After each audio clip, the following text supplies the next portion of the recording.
Hey,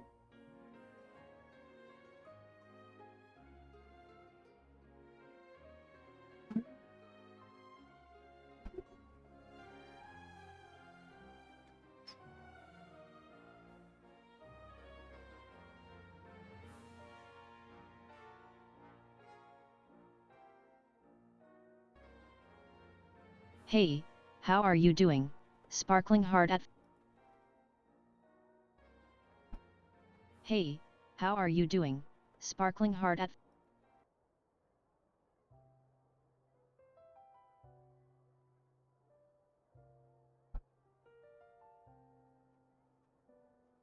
Oops.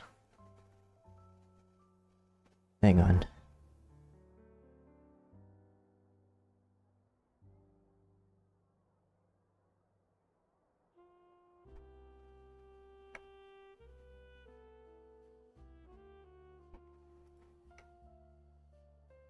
Oh, there we go. Thanks, Hope.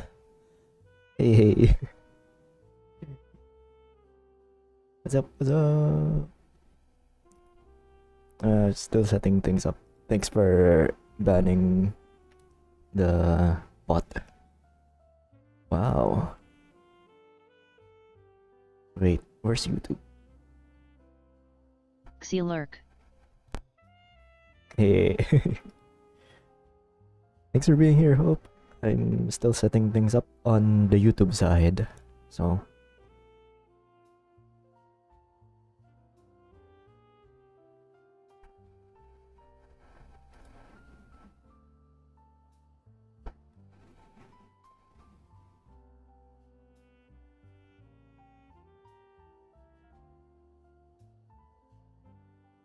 Right, I'm placing the thumbnail. I made this one as quick as I could.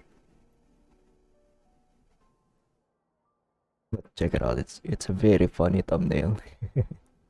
I like it for how ridiculous it is. My thumbnails are getting more ridiculous by the day. We're using clickbait arrows and such.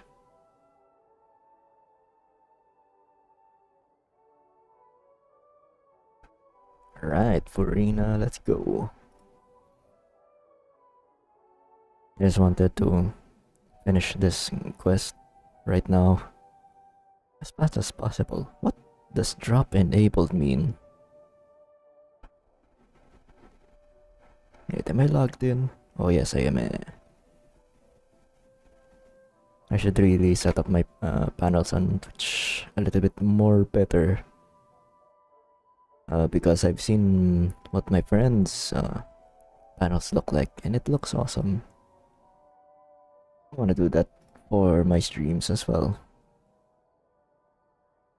Now, let's continue. Adjusting my mic.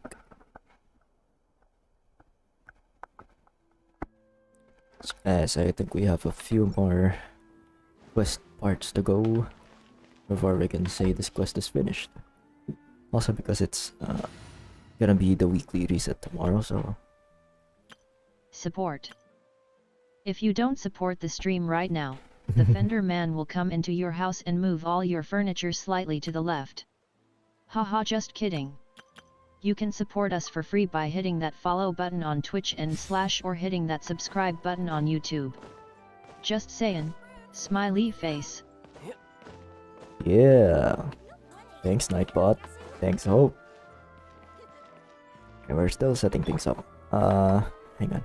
Yeah, I'm gonna share a link to some friends just to remind them we're live. Right now, we're gonna make sure I can experience this quest before I get spoiled by spoilers once again. If you ever want to trade tactics, I'm always ready. Hang in there, Beidou.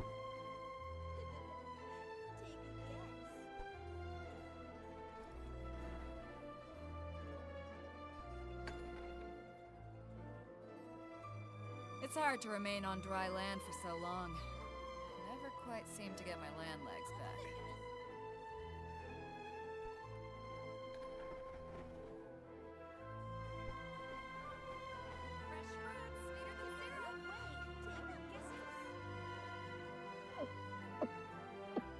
Okay, it's promoted there.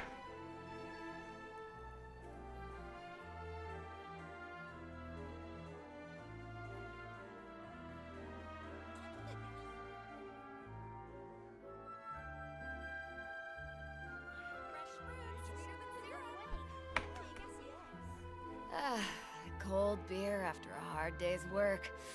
Nothing like it.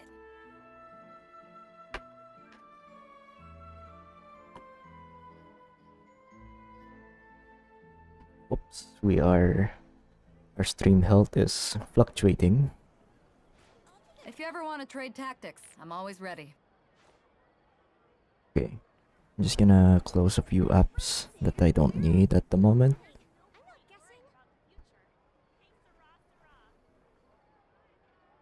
Okay, I might just close Brave Browser also. I'm done with Brave Browser. I think I'm done with Discord It's hard because to remain on dry land for so long. once I'm finished with this one, Quite I'm seem just to gonna get go my ahead land and legs. straight to sleep and prepare for tomorrow's endeavors, which are preparing for a job.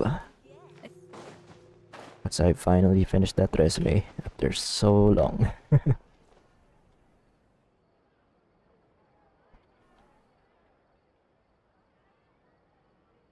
Right, I'm gonna hide this text. And it's fluctuating again.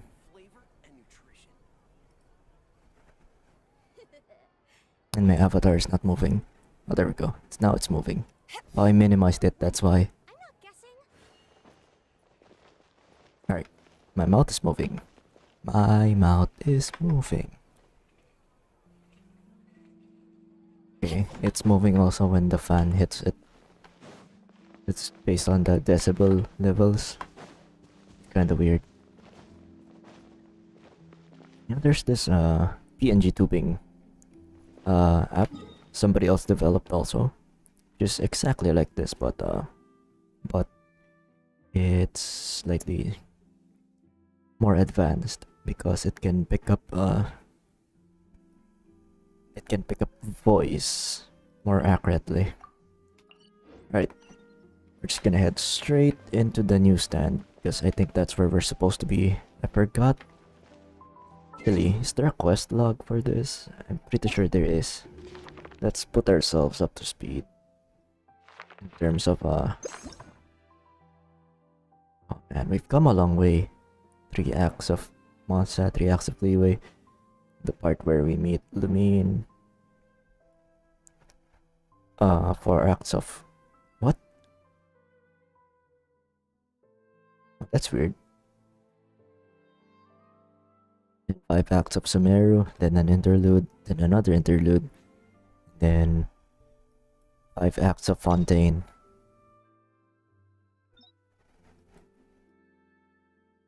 Alright. We left the ruins and then Let's split up here. I'm going to check on what's happening with the Spina. You know. I'm sure that you're concerned about this matter as well. Are you really gonna talk to her about this directly? Will that... She has long been harboring secret. oh wait, Alright, we'll leave... we've been there, so we're just gonna we talked to Nuvi let us talk to Furina and it led nowhere. Your time. Now it's time to find out what we're here for. Pretty sure we'll be put up to speed by Paimon once we reach the next objective. Alright, what did we miss? Huh? Our names are written in this newspaper. Oh, What's going on? yeah, we just got out of prison. I just realized. This is the day we got out of prison and so many things happened already. 2 of my favorite NPCs just died. They did another Tepe and Fontaine. But this time, there's 2 of them. And they're both gone. Let Paimon see! The underwater stronghold, the Fortress of Meripede, has continued in its noble My recent attempts to enter the fortress bore little fruit.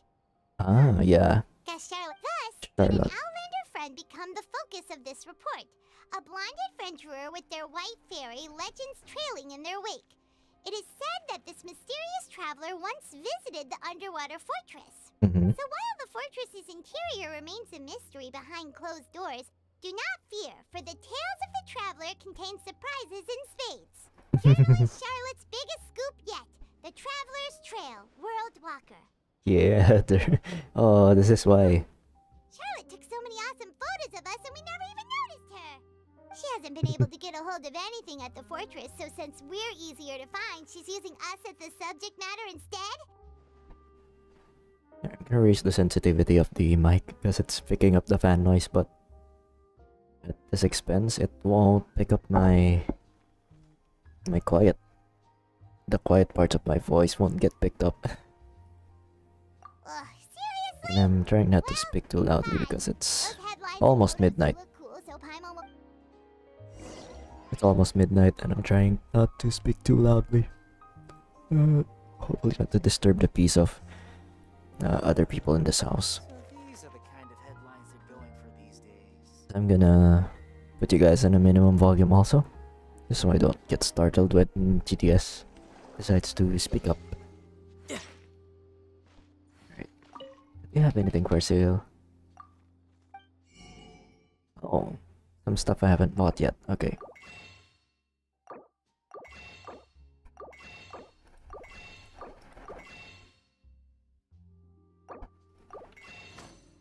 Pretty sure we'll get an achievement for that or something. Or at least once we finish the series. Okay. Ah, we came from somewhere. And now we're in Hotel de Board again. We're here! Hopefully the Wanda is not spiked with primordial water once again.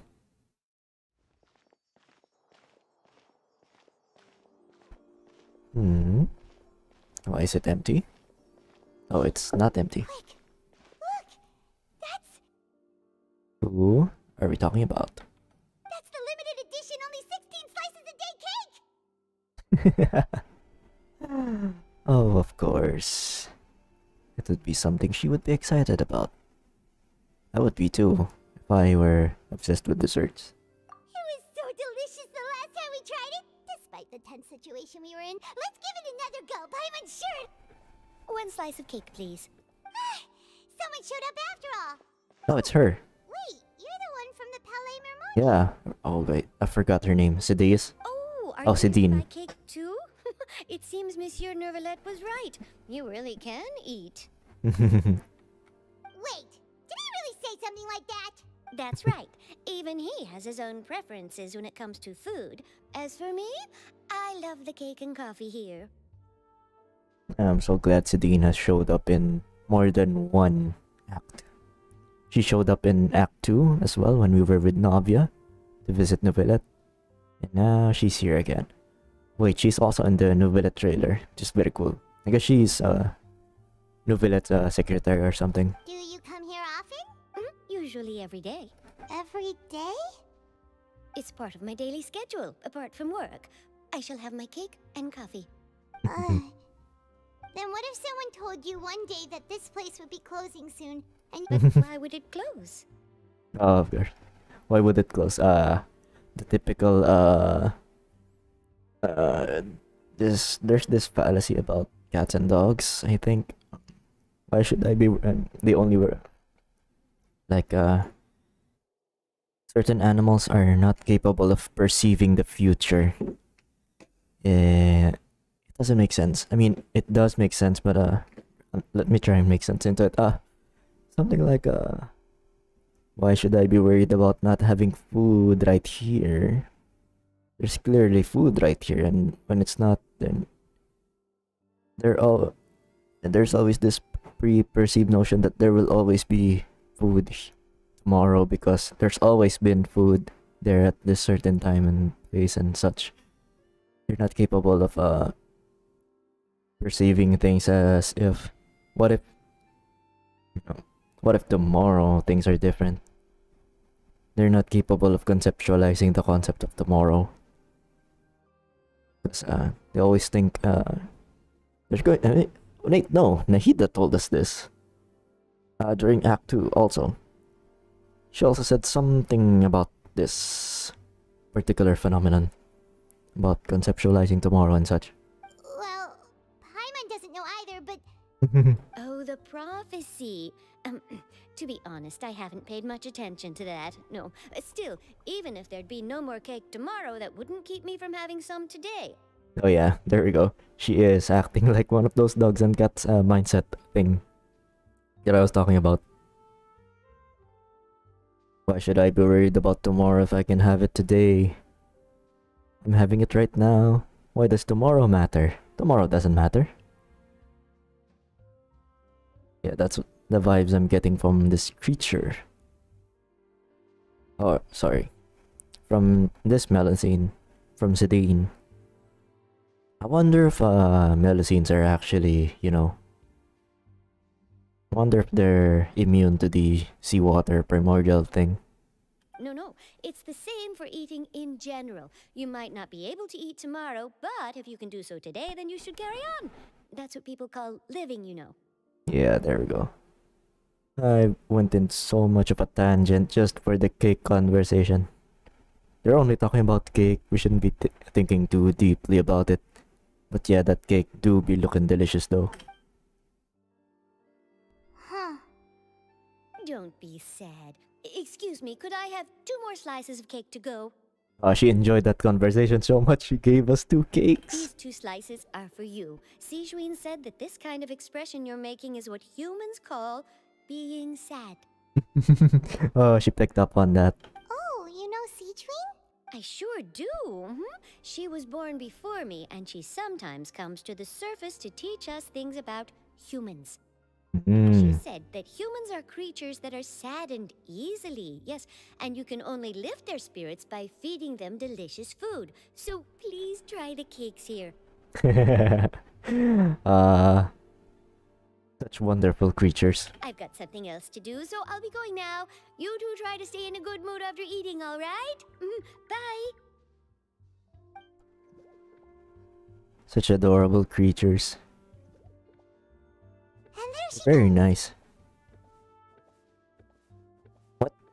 Oh, Alright, let's dig in. they used the wrong voice line for that one. Will be delicious. Of course, she ate the cake last time. It's more delicious than last time. And the flavor is even better. Sure would be nice if we could always eat delicious food here. Alright, speaking of tea, I just bought a fresh set of new tea bags. I finally got myself some English breakfast. Once again, it's the cheap but affordable brand of Lions. It's very tastes a lot better than the one I bought, which was much more expensive, like 3 times more expensive tea. I mean, the one I had previously tasted delicious, but this particular version wasn't. It was the first one I bought from was the brand Stash.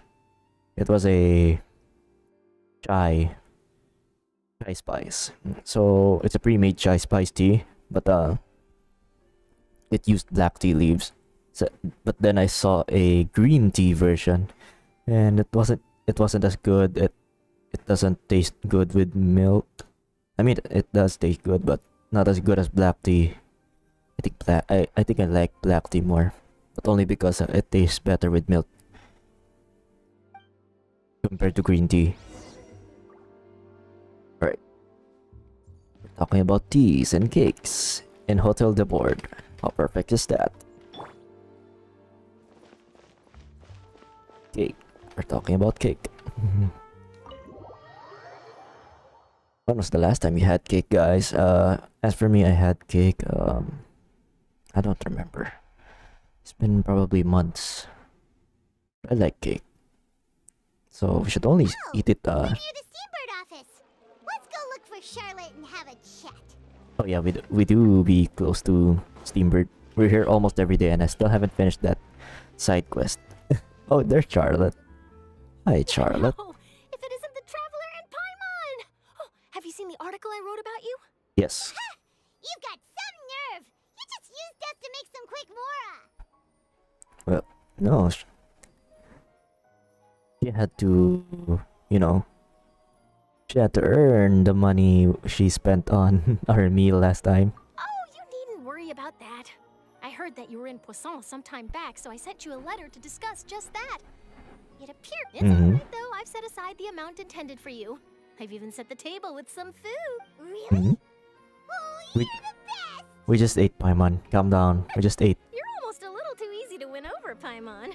If I were a journalist with ulterior motives, you'd be in trouble now, you know. Oh, Paimon knows you're not like that. So, what brings you here all of a sudden? When Mona mentioned you, we thought of coming to see you at work. Oh yeah. I see. It seems you've already bumped into Mona here in Fontaine. So she mentioned me? What did she say? She said that you're a real daredevil of a journalist.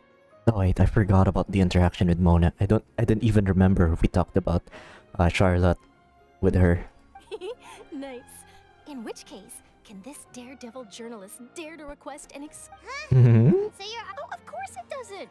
That was more like live photography. What I'd like to do is dive deeper and ask you to talk about the things you've seen. Yeah, are we? Why not? If I say you're worth an interview, then you're worth it. Oh, in that case... Oh, so that's a yes? Ooh, splendid! I'll tell the editor-in-chief immediately. I'll have to apply for lighting, a venue, some props, and... Whew, so much to get done now. Oh yeah, there's so much stuff to be. Paimon's still got a question for you. Oh yeah, And what's that? If, just for example, Fontaine were to be flooded tomorrow, what would you do today? Oh yeah, there's gonna be a flood. Oh, it's definitely gonna happen. Huh. I just forgot we That's the talked prophecy about you're that. talking about, isn't it? I mean, I do hear about it often, but I've never once thought that the day could be tomorrow. If you're seriously asking, then I might try and think of a way to leave Fontaine. Oh, but I'm still a journalist first and foremost. That means I have a duty to be reporting from the scene. And secondly, I wouldn't forsake my homeland that easily. There we go. From what I've seen, most people don't know what they'd do should the worst come to pass. In truth, it might be better just to behave like normal rather than worry over such an end. Yeah, I guess. It's coming, so might as well live your In all life. likelihood, I'd probably still be prepping at the office for that interview of ours. I know what you're thinking. That sounds a bit sad, but I've always believed that it's best to do what you enjoy. Just think about it. If this nation really were to be suddenly destroyed tomorrow, but I still successfully finish an exclusive interview with a truly unique person, then the story I would wind up writing would truly be timeless. And then you know what Yeah. I'd do? Well, I'd write that story, send it for printing, and use messenger pigeons to get copies out to the various nations as soon as possible. I'm not a dreamer, nor am I a workaholic, but I do love my job, and I'd be proud of leaving such an article behind. I guess but Yeah. that's my answer. And on that note, I'll get back to my preparations. Her answer is perfect. That's Live your life so nice. and such. All of a sudden, Paimon actually kinda envies her. Yeah.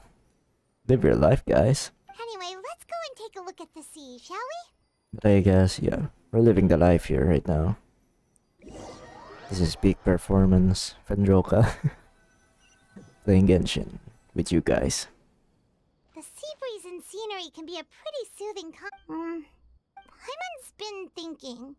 If it wasn't Fontaine, but all of Tevat that would be destroyed tomorrow, where would we go and what would we do? No, Paimon should ask, if you could choose, what would you like to do? We've always been moving to the next destination, so we haven't spent much time thinking about these kinds of things. We didn't have to either, with us always being on the road and whatnot. Yeah. You mean, still traveling? Wait, isn't that what we've always been doing? Yeah. We've always been exploring, traveling.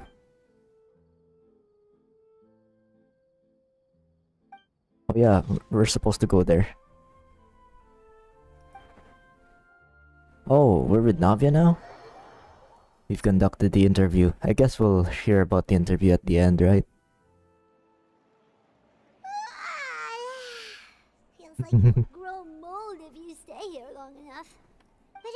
Better than the Fortress of Mirapede, that's for sure. It's not only damp there, but salty too. So Salty. the two of you are still here. Wonderful. Oh yeah, Isadora. Isadora was the one who took us to the fortress, right? Oh, you're from the Palais Mermonia, aren't you? Yes, I'm Isadora. Monsieur Nervillat sent me to look for you two before. I heard that afterward you went to the Fortress of Mirab. Not at all. I'm well aware that you're friends of his. Actually, I'm here to pass along a message from him. Alright, what happened this time? Yes, inside the Opera House. The Maréchaussée Phantom has declared the incident a small-scale riot. A riot?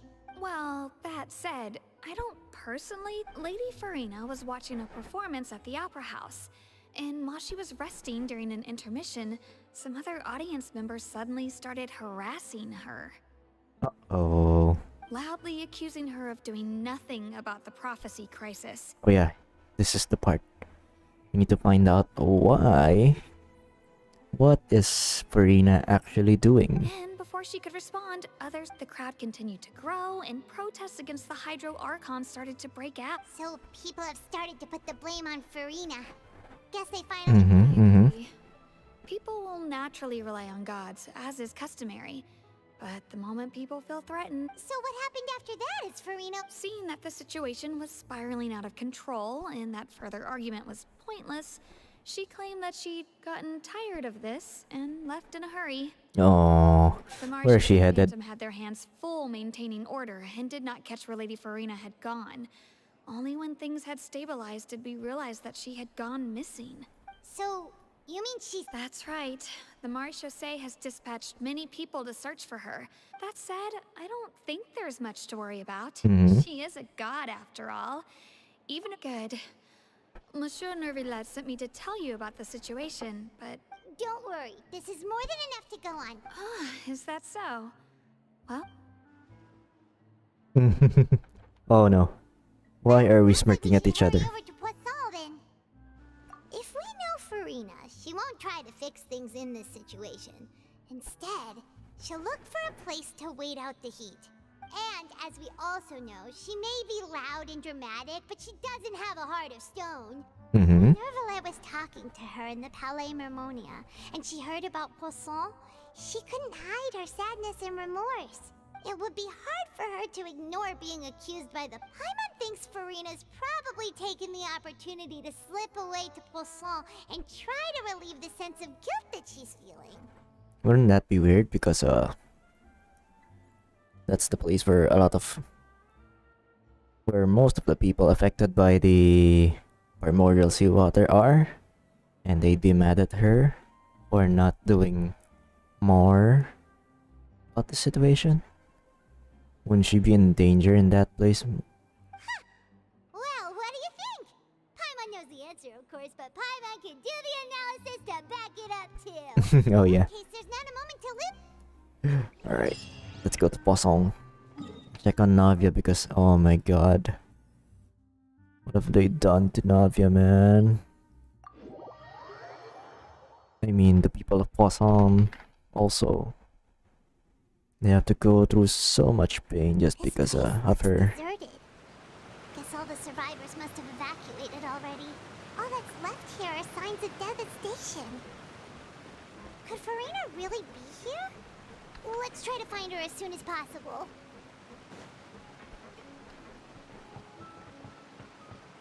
Is the music different? I don't hear this music very often, so it could be different.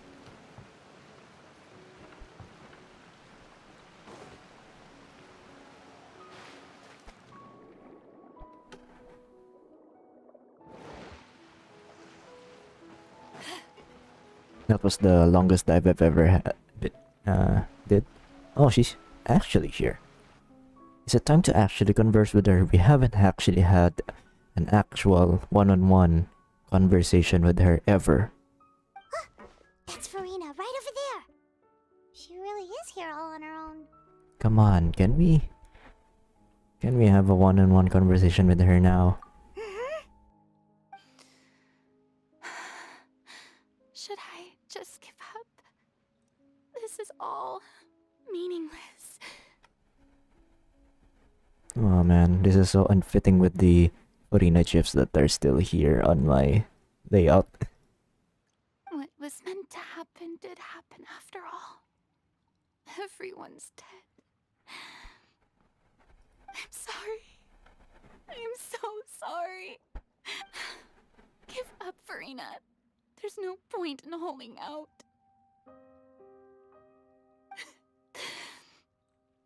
I'm sorry. But what can I even do other than to repeat meaningless apologies over and over? Who's that? Don't worry, Furina, it's just us.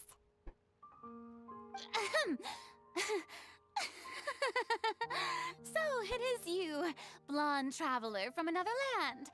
Why, I almost thought you were someone from that mob of my ignorant subjects, come to kneel and beg for my forgiveness. Furina, you were crying just now, weren't you? The tear stains on your face are obvious.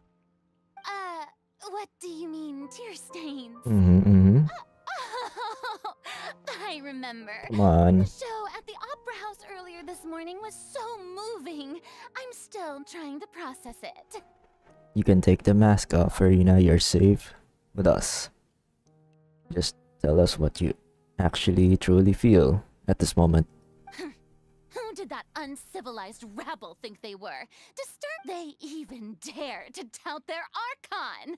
Oh, and I'm sure Nouvellette and those people from the Marsh Chaussee Phantom are freaking out right next to them too!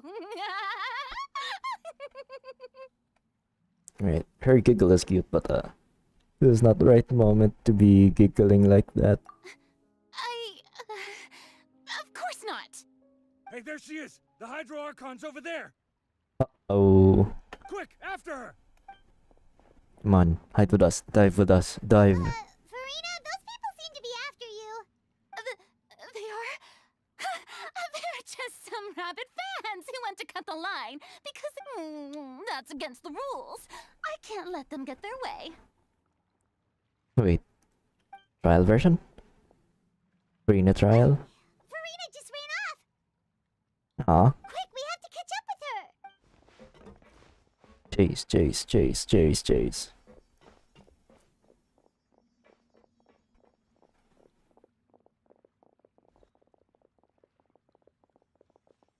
Come on, come on, come on.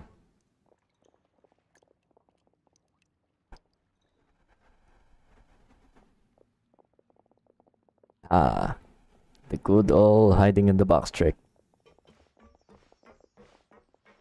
This should be the place, right? Hey, Furina! There's a good hiding spot over here. Quick, come to Paimon before the rest of them catch up to you. What is this place? Hurry, they're almost here.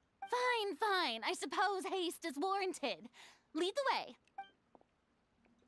Yay, we're actually talking to Furina now. The actual Furina.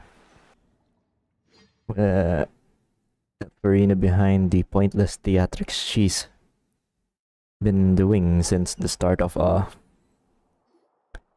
Fontaine quest. Oh, we really actually went inside that room. Paimon's exhausted. I couldn't imagine living inside a metal box. Wouldn't that rust and then have a weird funky smell after a while? I guess that explains what it feels like inside this particular vehicle I've been in for a few hours. Right, chilling inside there, and it wasn't an ideal place to be resting in. I'm so tired. I totally thought they had caught me. Did they put a glossy filter on her, or do other characters actually have this type of filter on them when they're wet? No, I mean, I merely gave in to the sheer enthusiasm they displayed. Oh yeah, metal doesn't absorb sound that well. I mean, it does reflect it a lot back to you. It reverbs a lot. Yep, that's a good girl.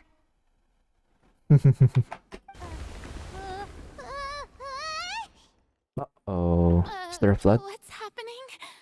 The ground's shaking. Yeah, a quake of this kind preceded the flooding in Croissant, didn't it? It can't be. It's happening again. Well, there's no need to worry too much about that.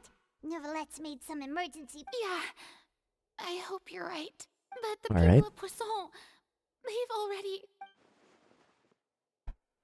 Mm-hmm. Yeah, calm down, Furina. It's true. I've been investigating the prophecy for hundreds of years. I once had informants all over Tevat, searching for clues and feeding information back to me. I've tried all kinds of ways too to hold back the sea. Anything to keep the coastline from advancing.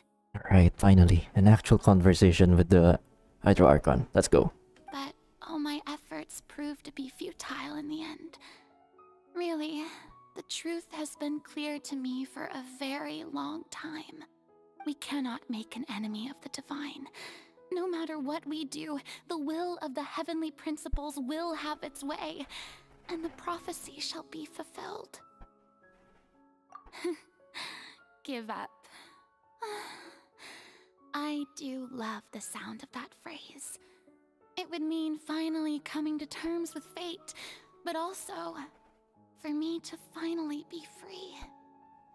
Indeed, I've thought about giving up so many times, especially after we almost lost Croissant. Fate is really unreasonable, isn't it? It has no heart and obeys no rules. The prophecy has only just started to come true, and so many people have already lost their lives. Yeah, I just... Come to think of it, this is only a small scale of a tragedy, of a disaster. Still haven't seen the full extent of how intense the tragedy is gonna be. But just now, it all became clear to me. I still don't have the right to come to terms with fate on behalf of everyone else.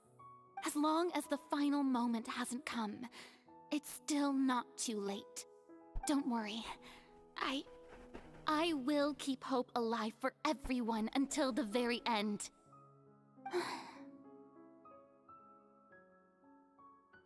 The pouty face. Well, that's enough for now. I got the impulse to play the stricken maiden. But honestly, considering my rank and station, that wasn't a good fit at all. She's still...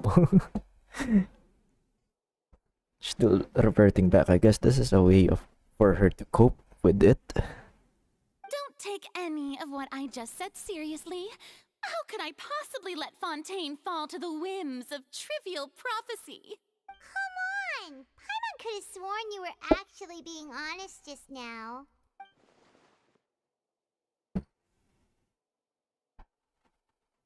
Mm-hmm.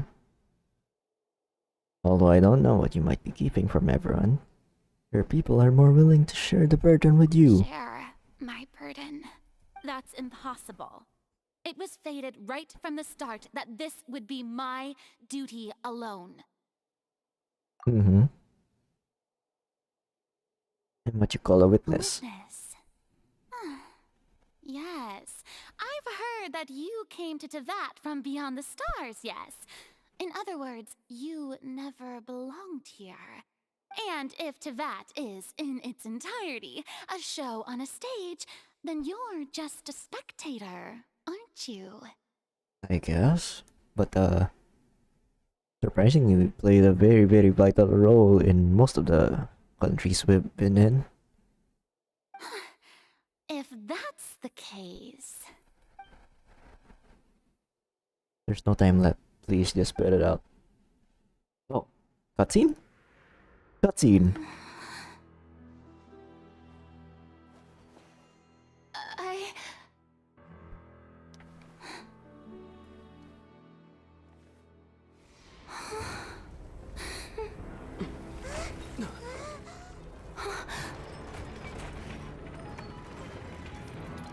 Oh, we're being transferred to... Oh, it's a trap.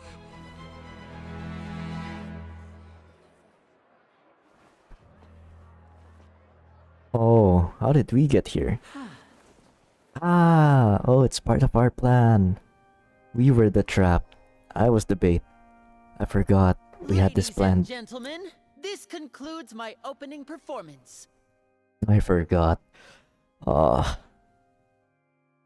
swear that bamboozled me too.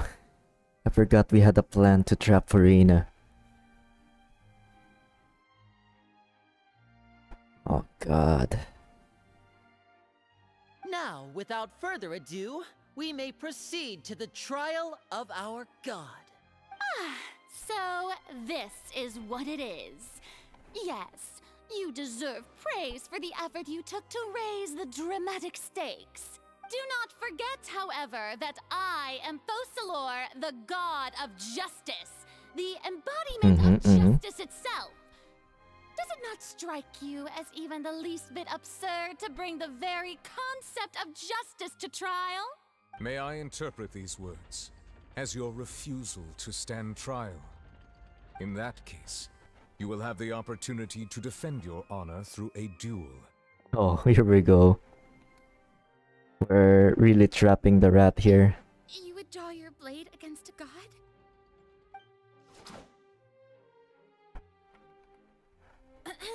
I see. It seems like you have made up your mind. So is this where they really do the duel? I guess that's why the stage is quite large.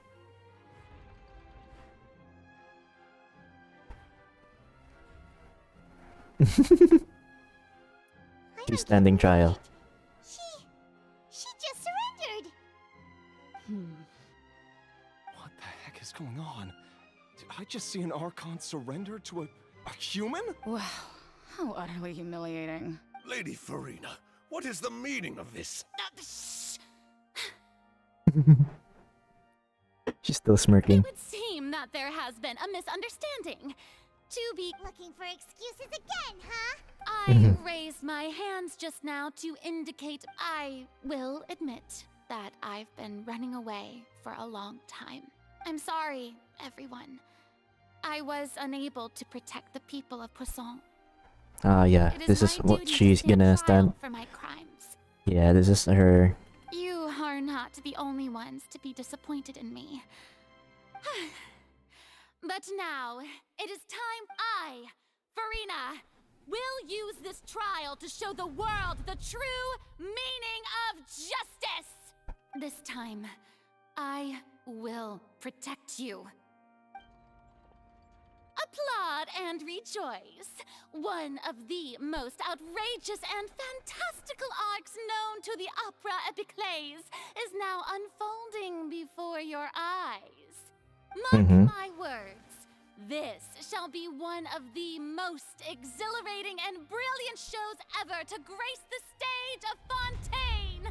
The trial of the Hydro Archon, Focalor, will now begin! Oh, that's cool. They used all of her available animations. So I guess... What animation did they use for Chlorine? Is that gonna be one of her idol animations? Or... an animation specifically made for her? That would be interesting. Woohoo! Woohoo, indeed! Oh, now we're making history! History. Why does it feel like Furina just took over the whole thing? Also, even though she's still acting super dramatic... Alright then. Who will be my opponent in this trial? The court asks the prosecutor to please take the stand. Oh, me? Thank you, Your Honor. Oh, there we go. That so? Very well. Then please speak, witness of Tivat, my accuser and fated opponent. Time to figure everything out.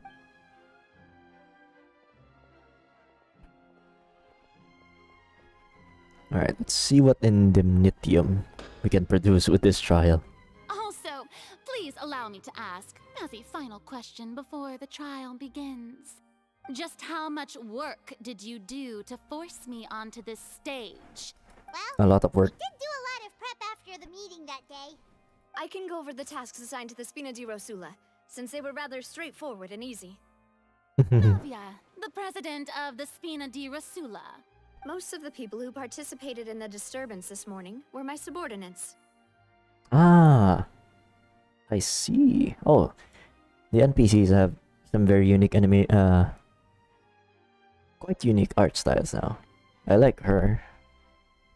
I mean, oh wait, you can't see my mouse cursor, but the girl in the brown clothing, she looks really nice. Actually, all of them. But isn't this the toy shop manager? But yeah, kind of We weird. changed into plain clothes and came to the opera house as regular audience members, waiting for the perfect opportunity to incite insurrection against you. People's resentment against their Archon has been building as more and more of the prophecy is fulfilled. A spark was all we needed to turn smoldering anger into a flame. Moreover, according to our understanding and analysis of you, when something like that occurred, you would likely flee the scene and head to Croissant by yourself. Oh yeah. I didn't even know about this information about Furina having tendency to run to Poisson. So Poisson has a very... I guess she's very quite attached to Poisson, Furina. Wonder why. So, we arranged for a second group to lie in wait there. So, you mean... the ones who scoured the... And their goal was to force you to step into the giant magic box so you may personally participate in the greatest magic performance in all of Fontanian history. Let's go. That's right.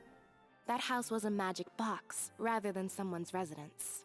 As the super ultimate version of the setup that I used when I first performed at the Opera Epiclese, the volume of the box was increased by a whole order of magnitude, and the distance it traversed was the entire gap between Croissant and Aranias. Its cargo, of course, was an Archon instead of a human. My thanks, Furina. Without your help, we could never have pulled off such an extraordinary performance. You're welcome? Of course, this performance was only made possible with Father's support. The House of the Hearth spent a massive amount of labor in Mora to pull this off. Oh yeah, I forgot. We had Fatui assets to help us with this particular magic trick now. We had to select a location, construct the giant magic box, dig a tunnel, and open up a path through the water. It was a lot of work for all of us. I just realized, yeah. This has to be the most expensive magic trick ever done. To be able to do such work with this clockwork mecha and such. So, but I guess in other words, the earthquake that we felt within the giant magic box was just a normal tremor from the transportation of the whole house? yeah, I guess.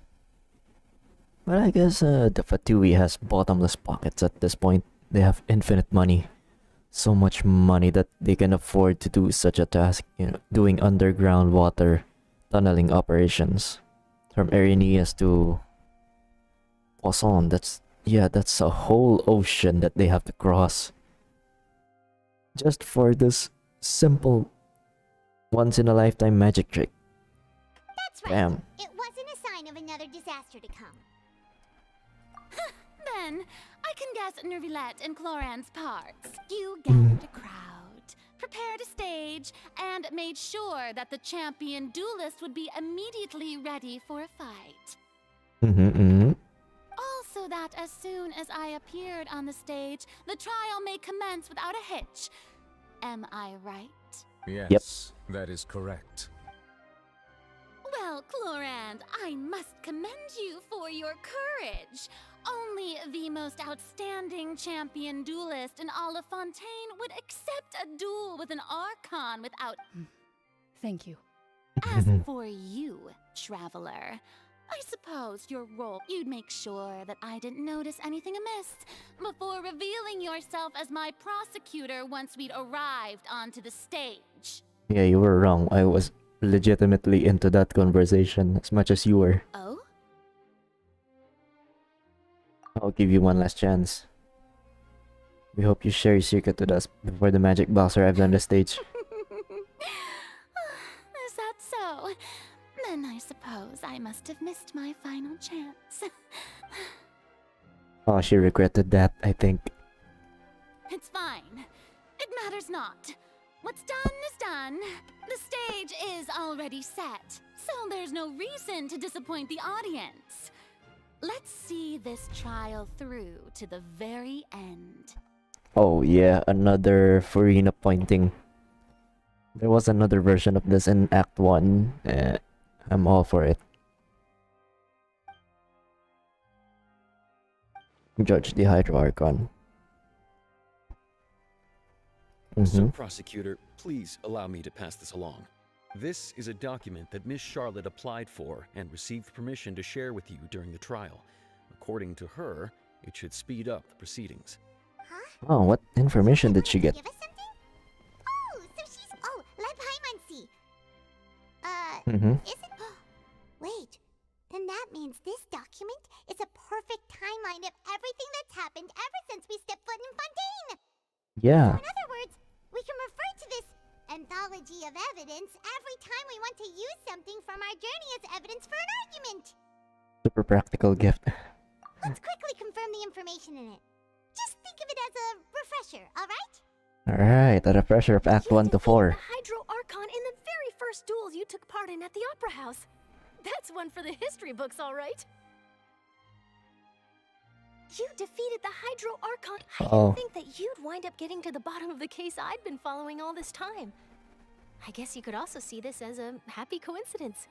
Oh yeah, we haven't talked about this Marcel case to her. This is the first time Monsieur Nervillette had a difference of opinion with the Oratrice. Even the Hydro Archon can't figure it out. Yeah, this is a very good refresher of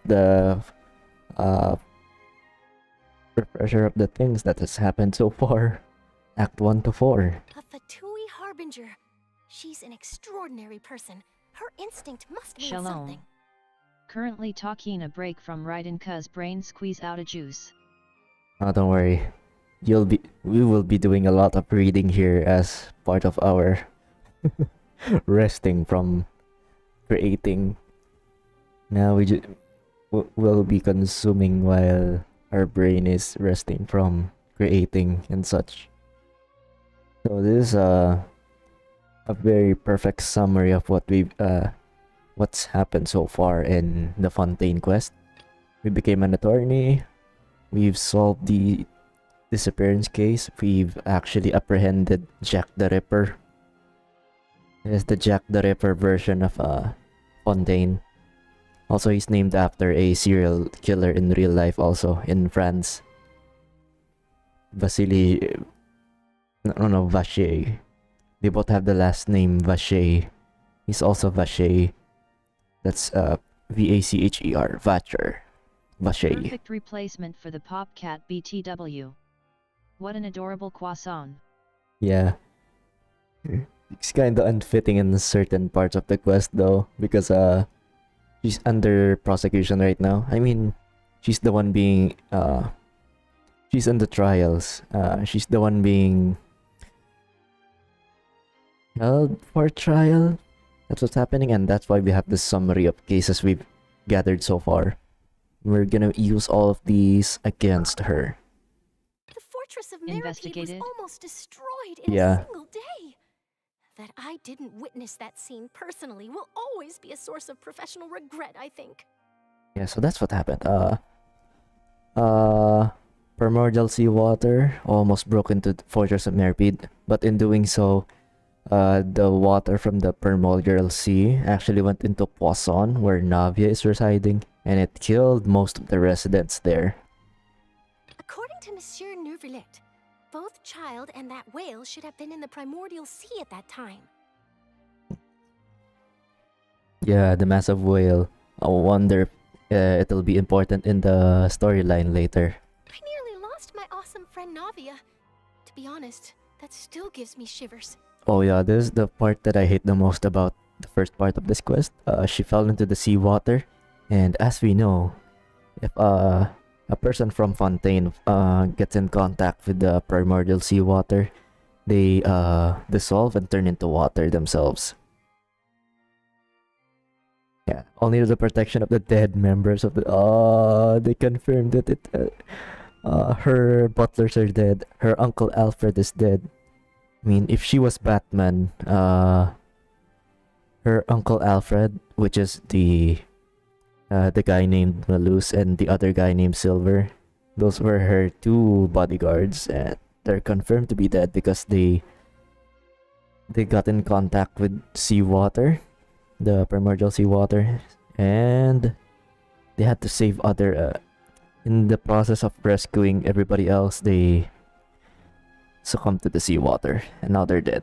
And that's what I didn't like about that story, because we weren't there to witness it either. And then when Navia fell into the seawater, the last remaining consciousness of her two butlers actually saved her. Actually gave her enough time to be saved by Neuvillette, who was there to actually save her. The words of someone as extraordinary as a witch can probably only be truly understood when something surreal happens to you.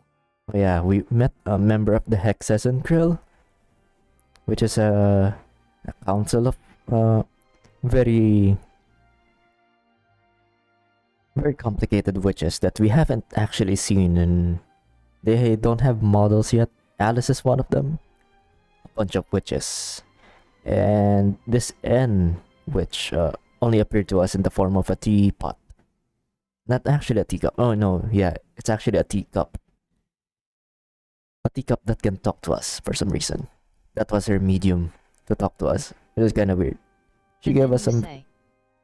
Yeah, that's what she was... I guess they have nicknames, and their nicknames are only usually singular letters, and she's assigned the letter N. I think there's 5 of them. And A is Alice. I forgot who the others were. There was a quest for the Hexagon Grill. I don't remember which one we were talking about there. It's probably the one called L. No, definitely not L, because L is a Death Note character, so definitely not L. Probably K or something. Alright, that's the summary. Now we can put her on trial. The prosecution and the defense are both in position. The trial shall now begin. Objection! Hearsay. Oh, come on, Neuvillette. There's no need to repeat all the unimportant legalese. She's taunting him. Just fast forward to the part where the prosecution lays out my offenses. As the Well, there was a Oh no, I to a skipped. Death Note. It is only natural He was ironically for white humans as a to struggle sheet. to understand the actions of a god. Oh yeah, N was there too. You'll need more than that to convict me of a crime. I accidentally skipped one of her voice lines, and it was quite a long one too. I didn't know what she said. That's true. But my charge here is unrelated to your conduct as an Archon. Zack is talking again. We're being spoiled right now. I mean, in terms of, like, Zack doesn't talk much. I mean, the voice actor of our main character. He doesn't get many voice lines. I mean, at least in the story. It's always Karina, which is the voice of Paimon, who is always talking. But this time, it's actually us who's talking here. Instead, I would like to charge you as a fraud who's never been the Archon in the first place. Wait, do we have that information yet? I guess we can make that assumption, but I don't think we have solid evidence of that yet. Wait, what was that? Lady Furina's a fraud? Hey, I came here thinking that we were going to try the Hydro Archon for forsaking our duty, but did I hear that right? She's not our Archon at all? I wonder... Yeah, I guess she's technically not the Archon at all because she's not in possession of the Gnosis according to... Oh, okay. We confirmed that because of Arlecchino. Charge accepted. Charge accepted. Ooh! Lady Furina, do you plead guilty to the charge? Oh, we got her. Ladies and gentlemen, we got her. Lady Furina. I plead not guilty. How can I be guilty? Ah, here we go. She's gonna deny it. And deny it until everybody dies and no one's left to deny her. There is no way that I, Focallis Valor, otherwise known as Furina de Fontaine, a member of the Seven and the Regina of all waters, kindreds, peoples, and laws of Fontaine, could be anything other than your true Archon. Yeah. Even though Lady Furina can be rather eccentric, isn't it going too far to doubt her very identity? Yeah, something's up with her, actually. And the most information we got about this is from the Knave, actually, which is one of the Harbingers, one of the bad guys, quote unquote. Yeah, I've never questioned her identity either. Sure, Lady Furina can be super irresponsible, but what grounds does that prosecutor have to make such a huge claim? Have you seen Poisson? I have cause to believe that common sense will prevail in this case. Many of the members of the I'm the main audience have character. known me as the Hydro Archon ever since they were born. There would be no fooling their memory. See? Even the Oratrice has decided to show me its favor. Are you sure you want to commit to a charge that will never be upheld? Yeah. We're calling your bluff. If you wish to drop the case, I can promise you as the god of justice that you will not have to face trial for making a She's false bluffing real hard. We will treat everything that's happened as a dramatic spectacle and move on with our lives. What do you say to that? As you know, Furina, it's one of your rules. It's not dramatic enough for us to step down at this point, so you're contradicting yourself here. An argument with near impossible odds, huh? We have to not only refute Furina's claims, but also overturn the long-held beliefs of the people. Versus Taylor Swift lookalike. Can't wait to pull for her. I mean, there's a chance that I won't actually get her, but I will try. Well, I tried to give you the chance to surrender. If you must persist, then let me ask. If you believe I'm not the Archon, then what manner of being do you think I am? Oh god. I have a theory. What if she's one of the Oceanids or something? That's only pretending to be Osalor or something. I was not the Archon. Then how did I manage to live for over 500 years? Fake memories? They can do that, I think. Special about Furina, exactly. Nothing but her reputation. Reputation, actually. Nothing much else. What was the question again? How can Furina live so long despite being human? Oh, that worked. First of all, you may be a member of another long-lived race, which would allow you to naturally possess an extended lifespan. And second of all, even if that wasn't the case, there could be other ways to extend your life. Such as a curse. Oh yeah, we had this conversation with the Knave. She's cursed. She's not the real Hydro Archon or something. And then we theorized that Nuvelet may actually be the real Hydro Archon, but no, he's actually the Hydro Dragon. I mean the Sovereign Dragon of Hydro or something. Who gave you that idea? Was it the Knave? You'd sink so low as to use a Harbinger's words against me. Oh, how did she know this? It doesn't matter who gave us the information. What matters is the veracity of the claim. A curse. I once thought it possible that the aura of an Archon might naturally resemble a type of curse. Oh yeah, because they're actually cursed or something. Because the Hydro Dragon, the Dragon Sovereigns are the actual owners of the Gnosis or something, and they gave it to the Archons as a part of the agreement of the war that happened millennium ago. But in light of this claim, perhaps what I sensed was not your divinity, but a curse after all. Oh. You sensed it too, huh, Neverlet? would you just be a cursed human? Oh, yeah, right.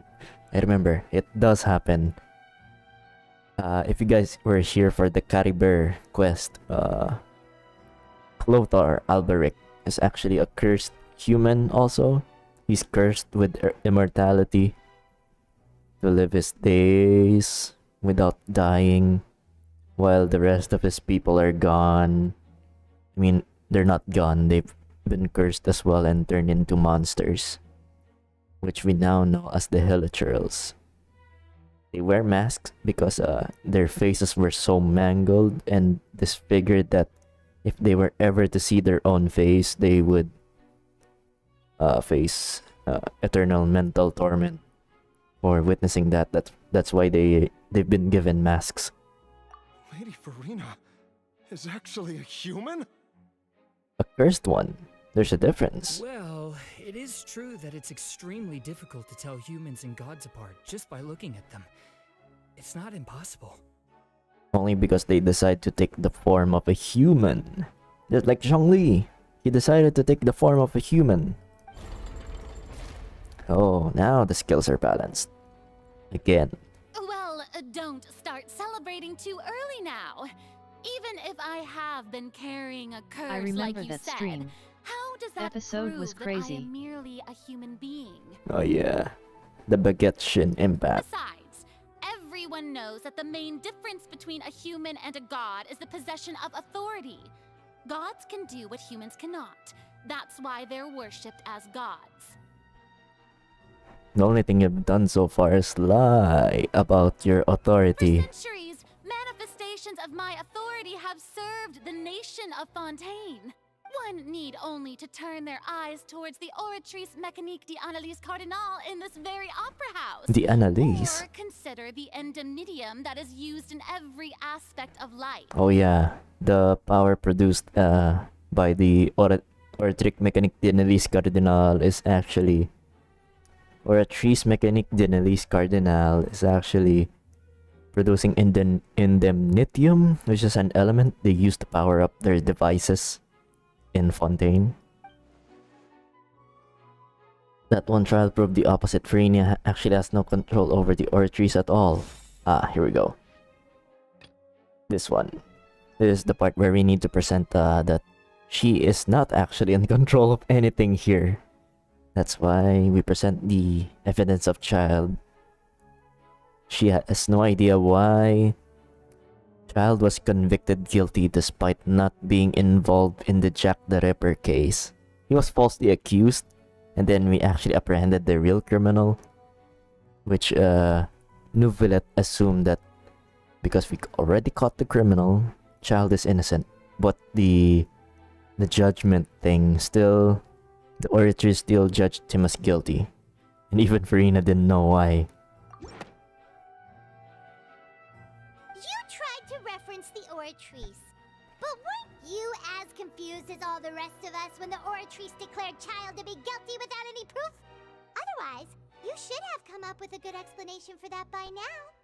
Oh yeah, she said to us, time will tell. Didn't I make myself clear at the time? The decisions of the gods are naturally difficult for humans to comprehend. There is no need to provide an explanation. Come on, Furina, give us something more solid than that. Don't be so dismissive about it. Lady Furina, I believe a reminder of TFW your to current Smart. circumstances is in order. Her goals are beyond our understanding. While the court is in session, the principles of justice and the law must come before all else. While you are an Archon, you are also first and foremost the defendant in this trial. Yeah, you have to answer properly because you're not just an Archon this time, you're also a defendant. You will prove yourself unable to defend against the prosecution's charges if you continue to withhold vital information against the rules of the court. Put in your you're being put in your place by your subordinate, Furina. Time to step I up. never thought you'd use that kind of rhetoric against me. That was no trick of rhetoric, Lady Furina. I've merely reiterated the rules of the court. Rules that all should respect and follow. So, you neither knew why child was declared guilty, nor did you understand the structure and operations of the Oratrice. So she's like probably some sort of an imposter now. She's so she's not actually Fossilor or something. Then where's the real one? Instead of having been created by you, the manifestations of authority you mentioned have been made by the real Hydro Archon, haven't they? Yeah, the real one. The real Hydro Archon. Well, now you're really losing me. It is true that I did not know why the Oratrice gave out a guilty verdict that day. Ha! Now, use your next words very carefully. But the Oratrice handed out that verdict unilaterally, and it has been operating independently ever since it was first created.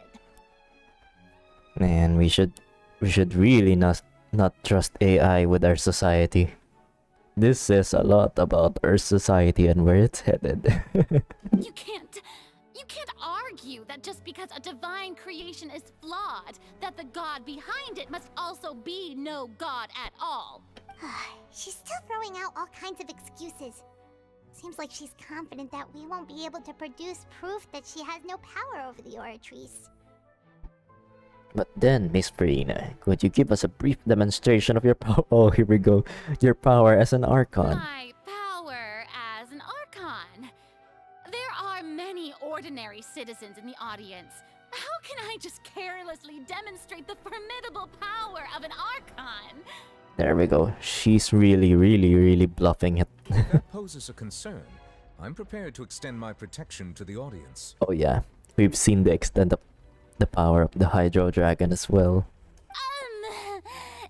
You don't need to go that far. Surely, an Archon can at least match the capacities of a human with a vision, right? Aren't you the Hydro Archon? Or is it that you can't even wield the power of Hydro, much less the authority of a god? Indemnitium! Yes! It's all because of Indemnitium! All Archons derive their power from the faith of the people, and I've converted the people's faith in justice into Indemnitium! Oh god, she's derailing the conversation. She's dodging the questions. Thus did I give up all of my divine power to provide everyone with energy for their daily lives. Have you ever seen a more magnanimous god? Oh yeah, this is her explanation. So she said she can't demonstrate her powers because she's given all of her power into the Oratrice machine, the AI. So this nation is run by AI now. So basically she's useless now because she gave all of her power to that thing, which is not even in her control. Isn't that a huge stretch? Yeah, no matter how generous an Archon can be, how could they give up all their power? Can a god with no power even still be called a god?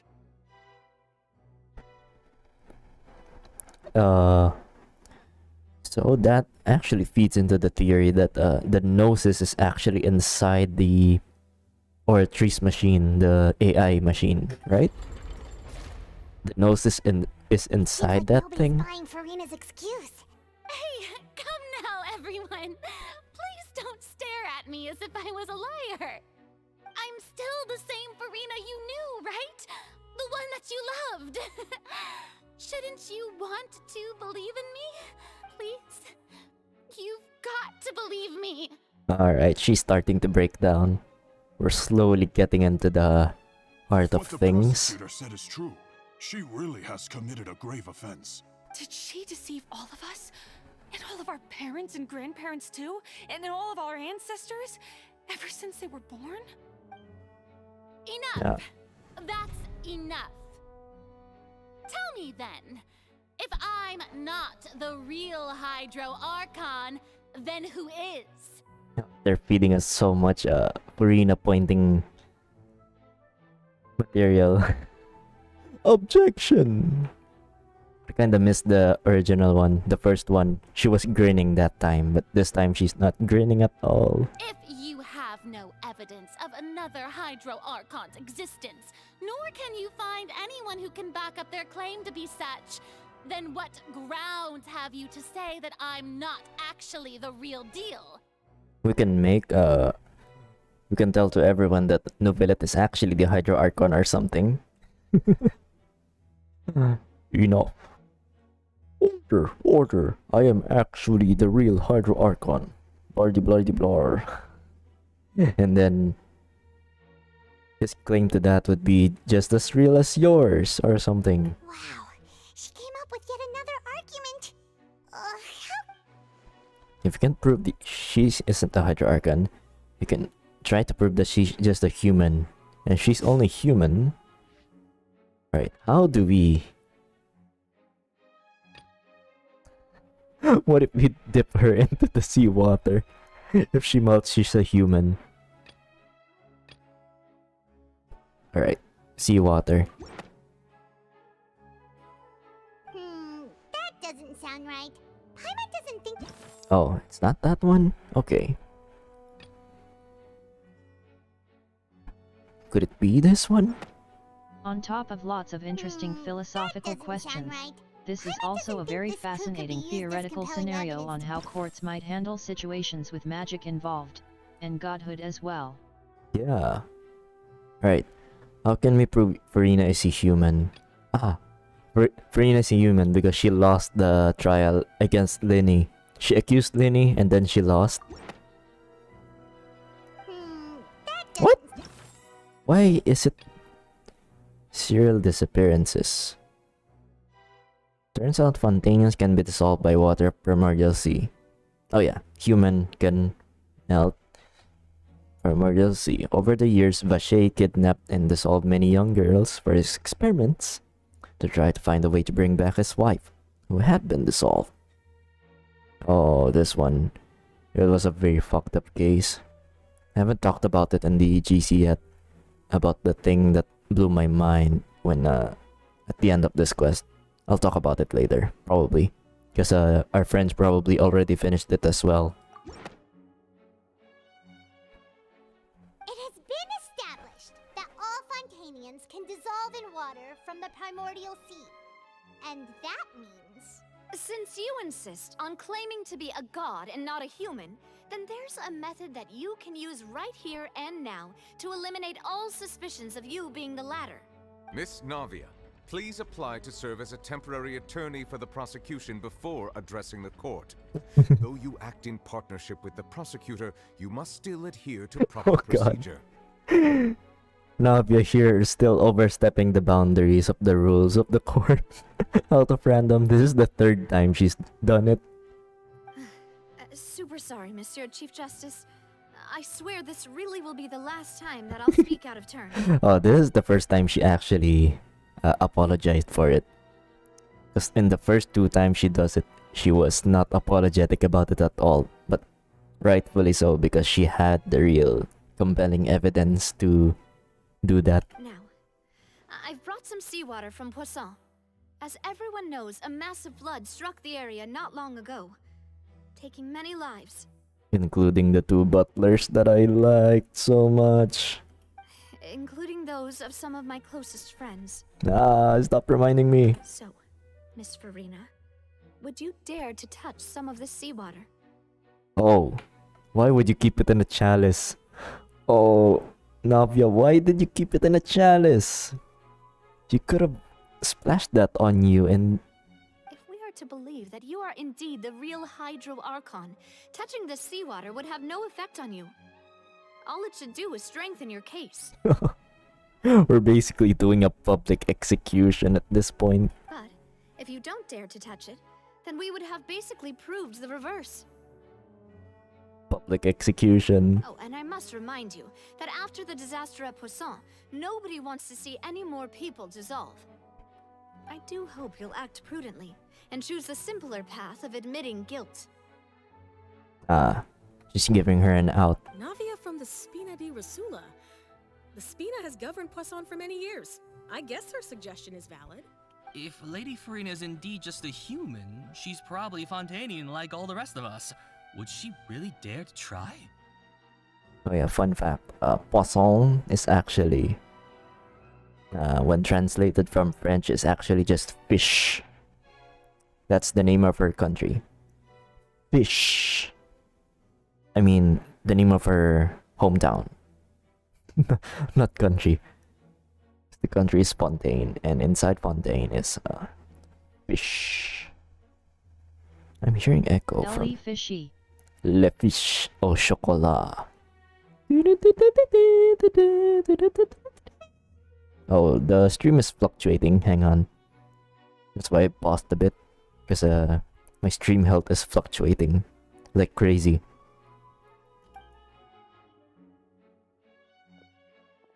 Oh, she's actually doing it. Public execution time. Furina? Lady Furina, this test has been unilaterally proposed by the prosecution. As it falls outside the realm of standard court proceedings, you possess the right to decline participation. Oh, is she gonna back out? Well, of course he had to tell her that. But refusing to participate is basically the same as a confession of guilt. Like in a game of chess. She's in a fork. And she has to pick a choice of which piece she would rather save in a chess game. Like a knight on... I don't remember the square, so I'm not gonna talk about this chess analogy. Let's just see how it goes. She's just staring at the water without saying a single word. It really does seem like she's quite terrified of it. That could only mean... What's going on? Is she really planning to... that's not what we thought she would... Oh god. I wonder what's gonna happen. Due to the inherent risk of the test, Lady Furina, you may... Oh, here we go. She's dipped her hand in the water. Oh no. Oh no. Oh god. What are we gonna find out? What are we gonna learn?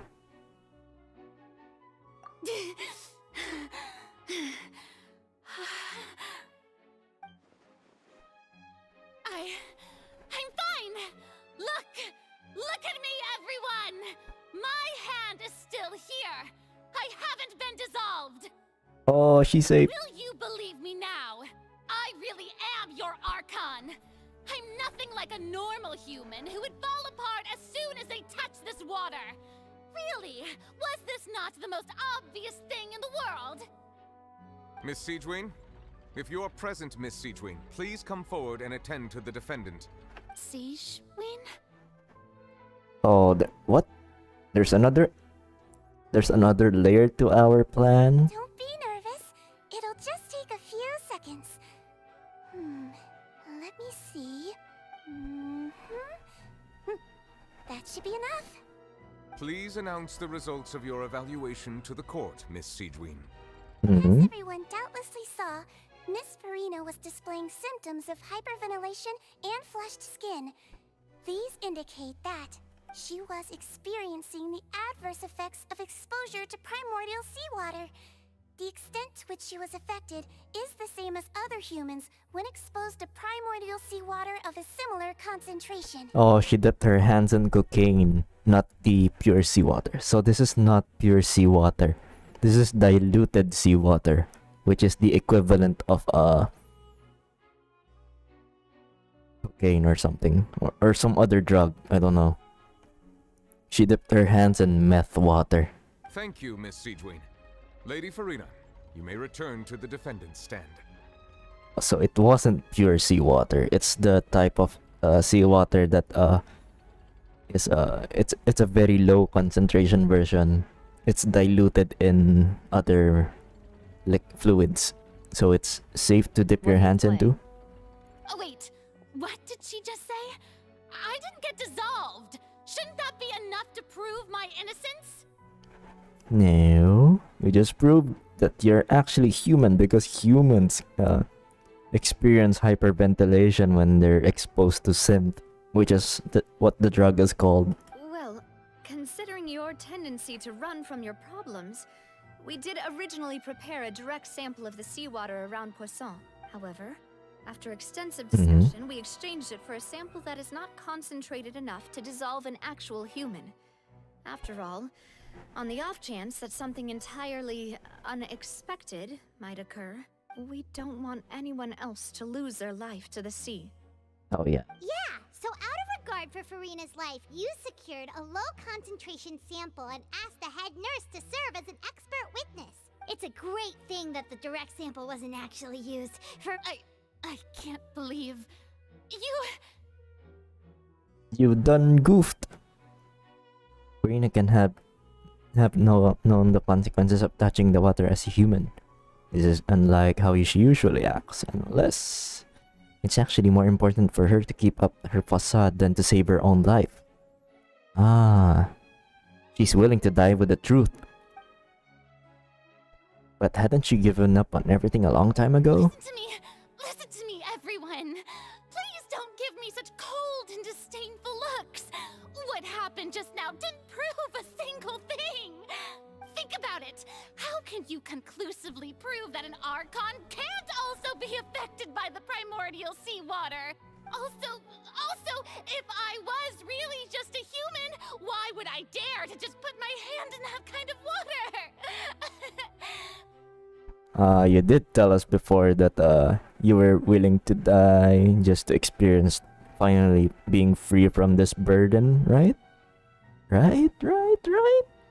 Yeah. You lose. Anyone, just listen to me. I swear, I really am your Archon. Ah, she's crying.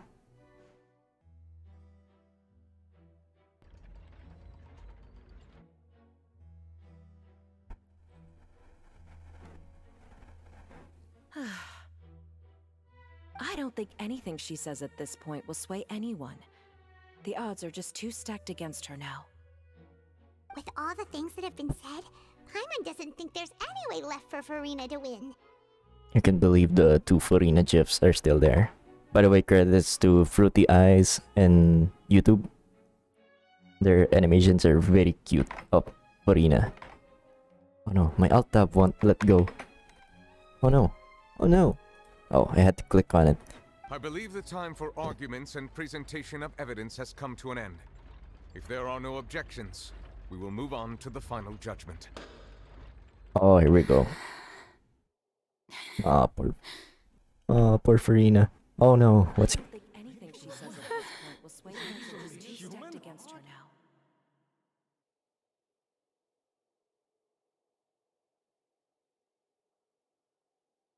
Oh, what's going on? Oh!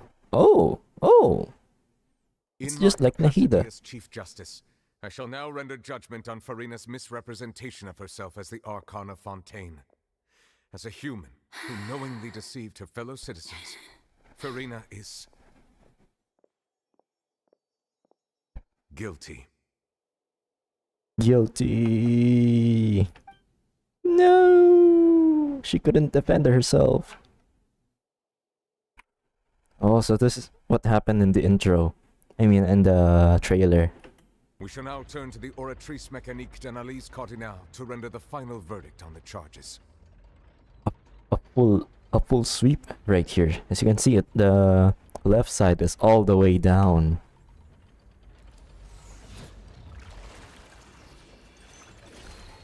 Alright.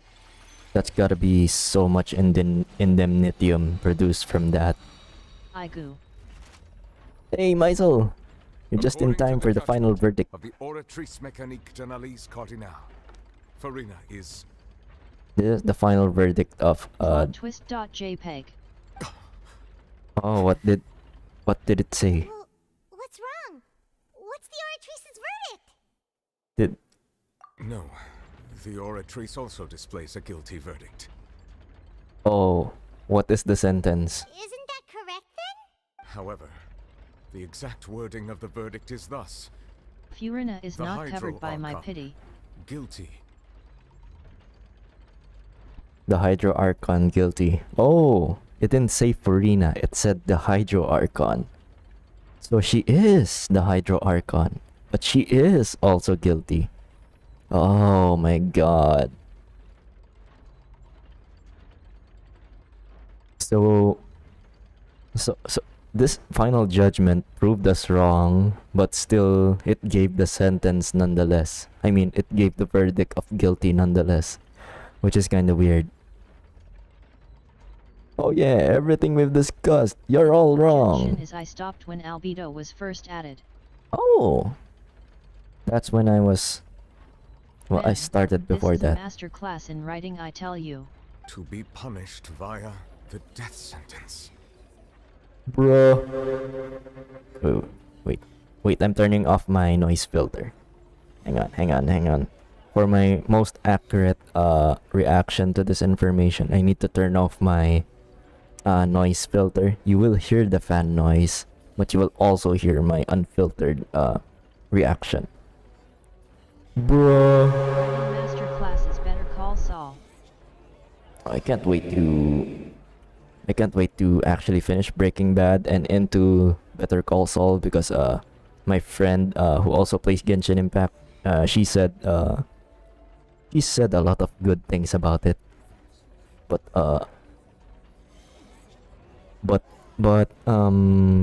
Breaking Bad is really churning my stomach at every. Better than Breaking Bad. Yeah, Breaking Bad is churning my stomach at every plot twist that happens in every episode, and the high tension stuff that's happening, the psychological tension of how things are playing out in that TV show is churning my stomach so much that I've stopped at the first half of season 2. I'm still there at the part where yeah, I'm not gonna spoil it for those who haven't watched it. Yeah, I haven't watched what happens after that. Too real? XD. Too real, maybe. Yeah, something like that. Alright, so wherever did we left off? Okay, so Furina is actually the Hydro Archon, but the AI machine denied the claim that she is not the Hydro Archon, but still punished her to the death sentence. Why? Bring out the guillotine. The death sentence? Oh yeah, they said this too. They rarely give out the death sentence, if at all. It's never happened before. Also, That's actually one of the available sentences? I've always thought that it was just a myth. so it hasn't happened ever, and it hasn't happened ever so much that it became a myth. The one and only time the death sentence has been handed out at the court, and it's been given to the very person we've worshipped as the god of justice? What an unexpected twist. Furina's been sentenced to death by the Oratrice? We just wanted to use the trial to show her the seriousness of things so she'd tell us the truth. How did things escalate this quickly? This outcome is indeed quite strange. According to Fontaine's current definitions of justice, as well as its recommendations for criminal sentences, This is the final verdict, and we must respect it, right? is this sentence really appropriate for the crimes that have been committed? Yeah, even Vacher wasn't sentenced to death by the Oratrice. You know, the real evil mastermind behind the serial disappearances case. On the Hydro Archon, yeah, this one too. Indeed. Not only is Furina's sentence overly excessive, the very point of our trial today was also to prove that Furina has never been the Hydro Archon in the first place. Yet it proved that she was. Now, the Oratrice seems to have deliberately invoked the title of the Hydro Archon. What does this mean? What is the AI machine not telling us? What does it know that we don't? Excuse me. Oh, what? I may interrupt. What is Penguin Boy? Okay. What? Oh yeah, I just remembered. He also survived the exposure to the primordial seawater, if not for a few minutes. Is the trial still going? You're too late, Femine. She's already going into the guillotine. Fremine! You finally made it. I assume this means you've completed your mission? You found child? Mm-hmm. Any mission Father assigns to me will always be top priority. Oh yeah, he's actually despite being the youngest of the three siblings, the twins and him, he's actually the most. I think he's actually the most dangerous one of the three. Especially after he puts his headgear on, his diving mask. Once he wears his diving mask, nothing can stop him. Okay, with the help of some Fatui members. Oh! The first prophecy slate? Ah, yeah, the one that's been missing. We found three of these at the ruins, and then this is the first one. Huh. So the knave privately arranged for Fremine to try and find the missing slate. But isn't this too late? I looked everywhere and finally found it at the bottom of the sea. It took me a long time to get around some dangerous stretches of water. That's our expert diver for you. But has the trial already concluded? Then doesn't that mean I've come too late? It's not too late. Thank you for your hard work, Mr. Fremine. Please allow me to review the record left on the slate. Okay, he's gonna use his dragon powers now. Traveler, I believe that you have already seen the other existing slates, and would like you to come here and confirm their contents. Oh yeah, we have the evidence regarding that. Oh yeah, it's in the summary too. What is it? The previous Hydro Archon releasing her defining. Ah. Oh.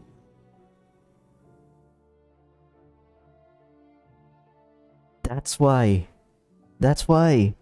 Okay, I get it. I'm getting something from this.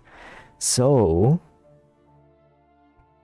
Egeria, they said in history that Egeria actually killed the Oceanids. Egeria committed mass genocides in the on the Oceanids. But apparently, she didn't kill them at all. She didn't commit genocide on the Oceanids, actually. They were actually just turned into human beings. And those human beings are the people of Fontaine. And that's why people of Fontaine turn into Oceanids when they touch the seawater. They return to their primal form. Oh, that makes so much sense. That's why people from Fontaine turn into water, and their consciousness melts into one being called the Oceanid at the center of the fountain that we talked to. All of their consciousness melts into each other. Their identity as humans are no longer real, or something like that. Yeah, okay. I believe I've now made sense of the Hydro Archon's crime. It has to do with Fontaine's lost history. The Oceanids, that's why we saw the Oceanids during Navia's fever dream. Huh? Isn't the Hydro Archon just guilty of deceiving her people? Oh, wait, no, that's Furina, and we've already proven that she's not the Hydro Archon. So when you say Hydro Archon, do you mean the real Hydro Archon we've been kinda talking about? In truth, everything that you've encountered in Fontaine up until this point can be traced back to the contents of these stone slates. However, I'm uncertain as to how much sense they currently make to you. An association between the contents of the slates and events in real life. Okay, let's try to recall the contents of the other 3 stone slates. Paima will do her best to help you remember. Then we take pictures. We had a camera with us. Cutscene? Oh, we're doing this again.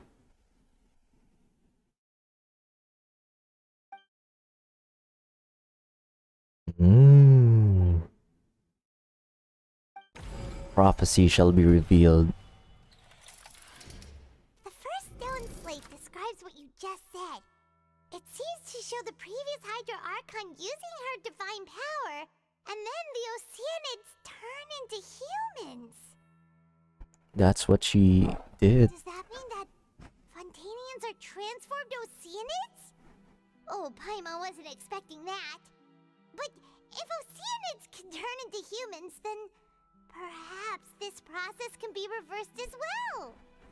And that reverse process is what's happening when they touch the primordial seawater. They return to their primordial form, which is the Oceanid. Slate shows Celestia floating in the sky, and the Hydro Archon and her people worshipping it together. But the heavens still brought judgment down upon them. This must be the point when the Hydro Archon and the Fontanians were branded with their original sin. Does this mean that the original sin and the Hydro Archon sin are the same thing? So her sin was actually turning her people, which were the Oceanids, into human beings? So they could be with the other nations or something? The slate shows the Hydro Archon seeking into the sea surrounded by many people. That reminds Paimon, didn't we also watch that happen to someone else? I don't remember this part. Well, the fourth slate is the prophecy the Fontanians have been talking about. People dissolving into the sea, the Hydro Archon crying on her throne, and so on. We didn't believe that such a crazy disaster could happen at first, did we? But after that incident, it was just a question of when and not if.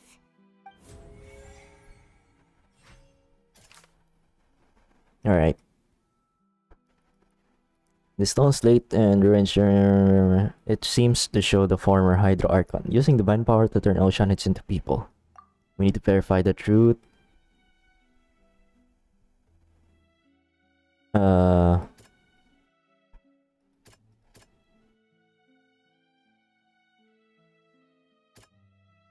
Oh, here we go. This one?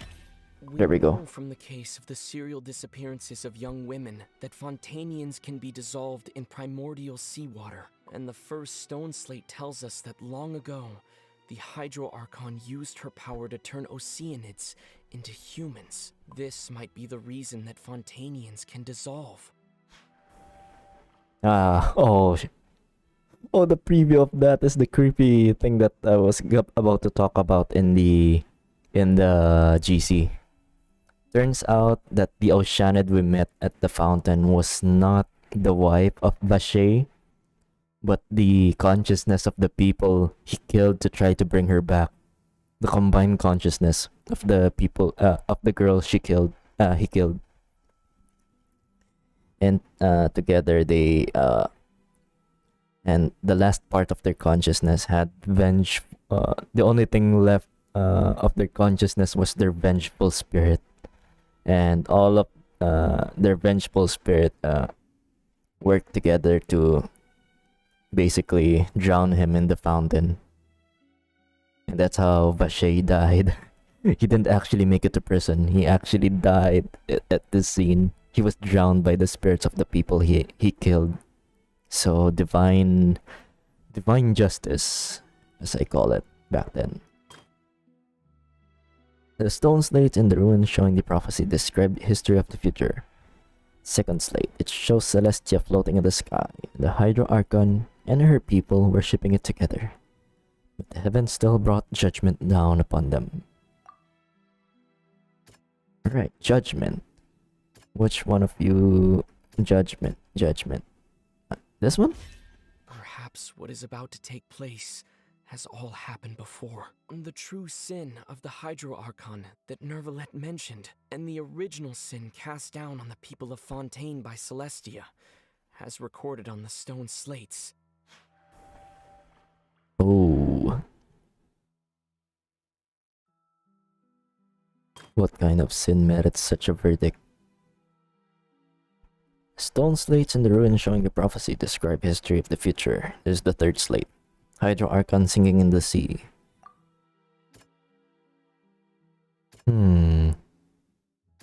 Sinking into the sea. I think it's the one that happened with Navia. It's not as simple as falling into the sea. When Navia fell into the sea, her consciousness was subjected to judgment. Yeah, that's what happened. Show the people gathered around the Hydro Archon in the sea.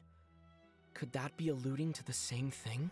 So the power of the Hydro Archon, which means the Hydro Archon, is actually everyone in Fontaine. Her consciousness is split apart through the consciousness of everybody in Fontaine. Is that what's happening? Is that what's happening? I don't know. So wait, what about what's her name again? Not Endora. What's the name of the Oceanid at the Liwa thing?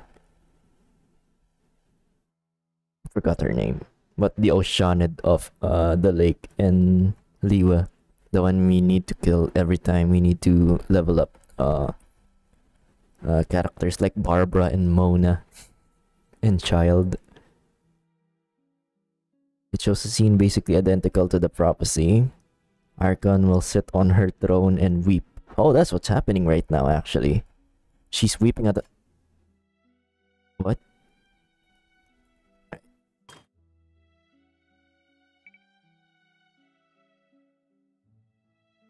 Archon weeping on her throne.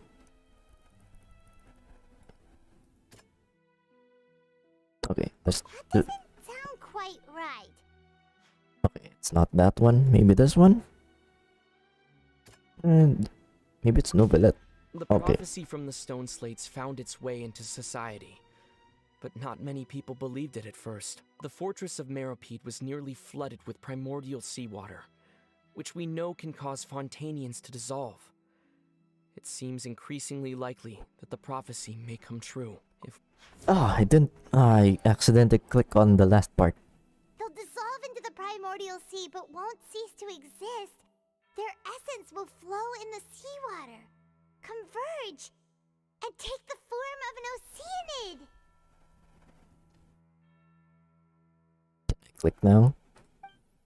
The Hydro Archon was sentenced to death in court, shocking everyone present.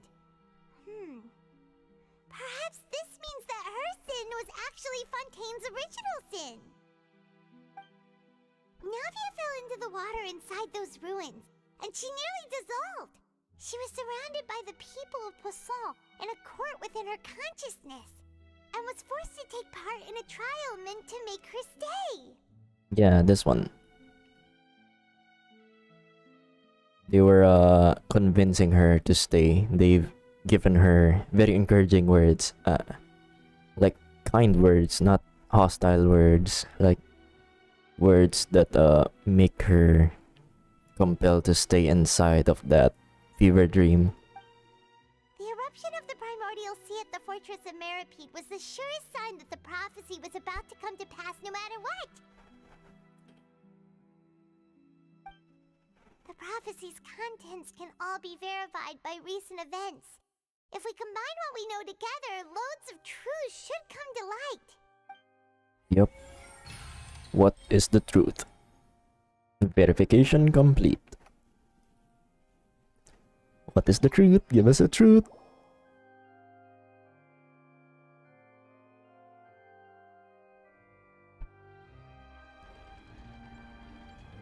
Oh, Paimon gets it now! So that's how you can make sense of it. But then it feels like we're going to have to share some truly shocking revelations. Yep. Let's hear them. Let's hear them. Fontainians are not real humans. Yep. They're all Oceanids. Oh god. Incredible. Linny, did you hear that? We're not real humans. That's right, you guys are not real. All Fontainians were originally created by the late previous Hydro Archon, with Oceanids as their basis. The evidence for that can be found in how only Fontainians could dissolve in primordial seawater, and how all the girls Vacher dissolved were also turned into Oceanids. Yeah, this is what we saw also in Navia's fever dream. It turns out their consciousness turned them into Oceanids also. Oh, and according to Navia, when she was about to get dissolved, This one. also saw everyone gathered around for a trial, all of them in the shape of Oceanids. The people who were dissolved also. These were her companions in the city of Croissant. Indeed. Mm-hmm. And it follows from the content of the first slate that she probably anchored Celestia by creating humans without prior permission. Ah, so that's what happened. Why did she want to create humans herself in the first place? I wonder why. And also, what was that? I guess this is what happened with Anria as well. That could also explain why the Oratrice judged the Hydro Archon to be guilty. It's to account for that ancient sin. Her sin was she created the nation of Fontaine. The Hydro Archon's true sin was creating us? Oh, wow. And yet, after many hundreds of years, the Hydro Archon's creations have turned around to try to judge the Archon within the Opera Epiclese. The twists of history are often the most unexpected of all. Yeah, isn't the image here just like when Navia fell into the sea? So wouldn't it be trying to show the image of the Hydro Archon also falling into the sea once the prophecy has been fulfilled in the fourth slate? In the end, the people will all be dissolved into the waters, and only the Hydro Archon will remain weeping on her throne. Only then will the sins of the people of Fontaine be washed away. Ah. Did Paimon get all that right? Yeah. The only way for the prophecy to be fulfilled is for these fake humans to never exist at all. You've made some keen deductions. I must say, given how much you still don't know, it is impressive that you've already managed to connect so many pieces of the truth. However, while you were able to decode all the information on the slates, they've also been etched with an additional layer of hidden information using a different power source. Also, wait, I just realized, given the size of this thing, how was Fremine able to bring this up to the surface from the bottom of the sea? When we were at the ruins, I tried to decipher the hidden information recorded in the slates. But since we only had 3 slates at the time, I was unable to come to a full conclusion. Oh, looks like Novelet has some conclusions to make up as well. Now that the slate collection is complete, I shall make another attempt to decipher the narrative recorded within. If everything goes well, we should finally be informed of the unadulterated truth. Oh, looks like it's time for us to delve into one of Novelet's good old recap. Good old recap. Let's go. Well? Did you get it? I believe I should share this truth not only with you, but with all the people of Fontaine as well. I will try to briefly summarize it for you. Here we go, the good old Novelet summary. Your hypotheses I really thought regarding he the was origin of ABT to Skidoo. Fontanians and the sin of the Hydro Archon were both correct. In the Fontaine of old, the previous Hydro Archon sensed the yearning of her Oceanid familiars for life on land. Ah, that's what they wanted. They wanted to be real humans. The Oceanids were enamored with the beauty and romanticism of human beings, and wishing to have those experiences for themselves, expressed to the Hydro Archon their desire to become of a similar kind. Nice. However, even though water as an element is intricately linked with the power of life, the Hydro Archon, as one of the 7, did not possess the authority to create a new form of human life. So she went above her authority to create them Not into... one to give in, she eventually found a way to create permanent humanoid bodies for her familiars by appropriating the power of this planet's primordial sea. Oh, that's why. She poured primordial seawater into the Oceanid's blood vessels, creating humanoid mimics in the process. But if Fontanians were to ever come into direct contact with water from the primordial sea, the power within their bodies would escape these artificial restraints and return to the sea. As a result, their forms would collapse, and they would be reverted to their original forms as Oceanids. And that's why they dissolve. Unlike other... Because they're... Oh... There we go. Of course, the Hydro Archon never received permission from the heavenly principles to create a new human race. Oh, this is cool. They even make they give Novelet also the his idol animation. That's one of his idol animations. That's very cool. And thus, the Hydro Archon and all of her creations came to shoulder the original sin of appropriating the power of the primordial sea. That's surprising because they've actually mingled with other people, actual real people. So shouldn't this mean there would be hybrids at this point? That is the true history of how the people of Fontaine first came into being. All of them are actually have mixed blood from other nations now, so I'm not gonna question it. So we were all Oceanids before we turned into human beings? That's way too much information for me. I think I'm just going to pretend that I never heard a single thing. From water you came, and water you will return, I guess. Wait, but if that's the truth, we can't let the Hydro Archon be sentenced to death. After all, her only sin was creating us. This really might be too much information for your regular Fontainian, but it does answer a lot of our questions. Alas, your hypothesis regarding the third and fourth stone slates was inaccurate. The slates' respective positions are, in fact, correct. So they're in the right order? What's the third slate supposed to represent then? A key point of the visual on the third slate is how all the individuals depicted in the water are humans rather than Oceanids. They have not been dissolved, which implies that the water depicted in this slate is not water from the primordial sea. The nation of Fontaine is the nation of Hydro, as well as the nation of Trials and Justice. Instead of being the literal element, the water in the scene symbolizes judgment and justice. You may also recall Navia's experience. When she fell into the sea, her consciousness was surrounded by that of many others who intended to hold a trial to determine her fate. Therefore, the meaning of the third slate is that the people of Fontaine shall try the Hydro Archon at the court of justice. Oh, so we are fulfilling. Oh no, this is the part we're fulfilling the prophecy. The third part, we're in phase 3 now. Yes, it refers to our present situation. Shit. I think I'm following now.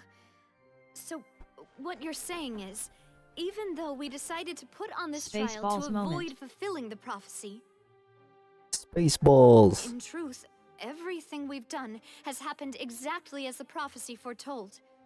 So now, it seems, we're the ones making sure it comes true. We're not. Yeah, I guess. Oh god, I'm trying to remember Oogway's quote for this one. I don't know if it was Master Oogway from Kung Fu Panda. Something. Yeah, something you often stumble upon your destiny at the path you take to avoid it thing. Oh god, I need to Google that. It's but I closed my browser. What should we do? No way out of this. Huh. No matter what, the prophecy will be fulfilled. Is this what it feels like to be a prisoner of fate? The only thing that would make this trial better is if Risley was actually here. I mean, Sidgwin is here. Well, why is Risley not here? Our favorite character from Fontaine is not here. Out of all of them. If that's the case, does that mean the scene in the fourth slate will also be fulfilled soon? Traveler, I would like to point out another small fallacy in your deductions. About the fourth slate, you probably thought that the eruption of primordial seawater beneath the fortress of Meripede served as the surest sign that the prophecy was about to come to pass, yes? Of course. However, I believe that rather than being a sure sign, that eruption could in fact only be a small warning of something far worse to come. Yeah, definitely. It's gonna be a lot worse than that small thing. As for the root cause of the catastrophe, I believe you've already encountered it once before. Oh, yeah. We've lived long enough to witness the Conria incident, so this is probably related to that. Okay, what is it this time?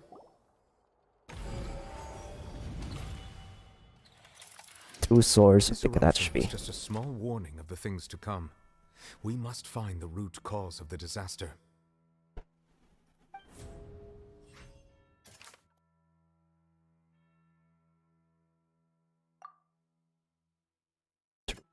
Oh, the whale. The whale, the whale. It's the whale. I told you guys the whale would be important soon.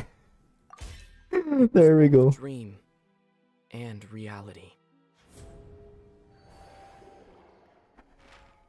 If we're talking about a true culprit, that could only be that thing inside the primordial sea, right? There was a whale inside the primordial sea that we have yet to meet. Oh god, it's the whale. The truth, the original sin, the trial, and the root cause of the disaster. Here we go. Oh, we're revealing the ultimate truth. Oh no, the Orchis is about to burst. Right? Is that what's gonna happen? Oh god, it is.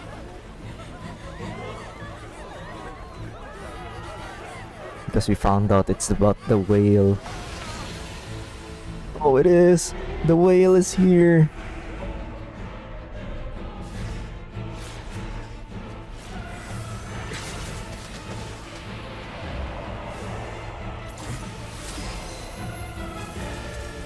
Oh, it's piercing through his oh, it's the dragon versus the whale. Where's Novelet? Please don't tell me. Oh, he's still alive. Okay.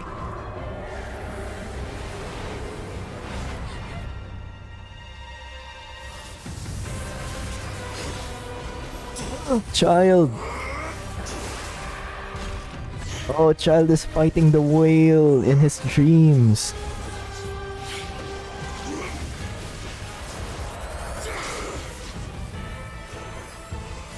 There we go. Now they're working together instead of against each other this time. Oh, how the turns have tabled.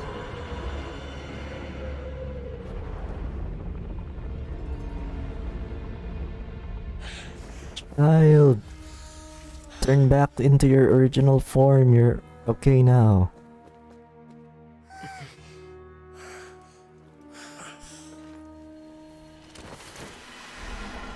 Oh no! Should we dive in? We definitely need to dive in there and save him. That was way too close! How did that thing just burst into the opera house? Wait, was that the huge whale you saw in your dream? Yeah. It's also the one that Child saw when he was young. Yeah. So we've met it at last. I understand very well why it is chosen to make an appearance here. Okay, why? That whale does not belong to Tevat. It is a monster that has traversed Well, the shit. stars. Now weeping it's Moby all Dick the while. XD. It's not from this world. It's not from Tevat, and that's just definitely super creepy. It's not part of this world, so it's just like the Traveler. It got isekai'd into this world for reasons we cannot comprehend at this moment. It has been greedily consuming the energy from the planet's an alien primordial whale. sea, using it to grow. That is the main cause for the rising sea levels. Ah. So it's the whale's fault. Guys, it's the whale's fault. Everybody blame the whale. Greedily consuming the energy from the planet's primordial sea, using it to grow. That's the main cause of rising sea levels. Oh my god. And once it has finished consuming all of the energy contained within the sea, its next step will be... You said that when the Hydro Archon first created Fontanians out of Oceanids, she filled their blood vessels with primordial seawater. Precisely. That whale finds the blood of Fontanians nigh impossible to resist. Oh, he's gonna eat all of the Fontanians. That's the prophecy. Oh. The thing that's giving them life right now is the food source of this whale. Therefore, when it left the primordial sea, it decided to make its next stop a packed opera house full of food. Food in the form of Fontanians. Shit. It was on a feeding frenzy when it got here. We just barely managed managed to push it back, right? In that case, won't it come back to target the people again once it's managed to recover its strength? That is correct.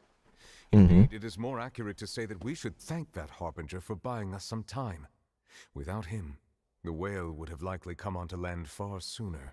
Shit. So Child, if not for Child getting into that primordial sea during his time in prison, it would have come here much sooner, and with no one to stop him. Not even Nobilette could have stopped him. Oh god. From the way he looked, he must have been fighting the creature for quite a long time. Oh god, this lifespan. Oh, I'm thoroughly worried about Child's lifespan right now. Because from what I remember, taking that foul legacy form actually takes off so a certain percentage of his life span, just like Shinigami eyes, but not as severe, I think. Yeah, basically he's made a Shinigami pact. Every time he transforms into that, he goes into a Shinigami pact. You know, when Shinigami gives you their eyes, you get to see other people's lifespan at the cost of halving your own. That battle maniac. We've always known that he had a special connection with that whale, but we definitely didn't expect it to help us out like this. We definitely need to fight Child after this. Anyway, now that we know that this whale is the actual cause of the disaster recorded in the prophecy, all we need to do to stop the prophecy would be to find a way to beat it up, right? Yeah, exactly. We just need to find a way to beat the crap out of it. It is too late. What do you mean? It had already absorbed too much of the primordial sea's energy before we could notice it. At this point, it has become practically integrated with the sea itself. Oh. Even if the entirety of Tevat were to be destroyed, it could still survive and swim off towards some other world. Meaning it probably already destroyed other worlds before it came into this one? That's not something I will accept. Oh, that's what she said last time also, when she was trying to find justice for Callus the Unfaithful. We've already done everything we can, and we even found the true culprit. We've come so far. You can't just tell me that the last hurdle is some impossible foe. That's just not fair. Did we get to use Navia here? Indeed. That's not how a grand performance should end. I'll fight it to the end. No matter what. Oh yeah, even Cloran wants to fight the whale. Come on, let's summon Risley. Come on, Risley, come and help us here also. Prophecy will be fulfilled no matter what, huh? Okay, what is Aether gonna think? The prophecy. Yes, what has been prophesied will be fulfilled. You may view such things as the history of the future. Oh, this is N talking. Couldn't fight against fate. But what if it's all about fate? Just as prophecies are usually only the future as seen from the perspectives of the gods, could things be happening in hidden corners where the god's gaze does not fall? Since it's not from this world, that's the part where God's gaze does not fall. No, the gods can't see what's happening on the other side of that rift. So if we fight it there, we can still probably change how things turn out on this side, right? Ultimately, fate shall serve as your only guide, no matter what will happen in Tevat's future. All you need to do is to play your part.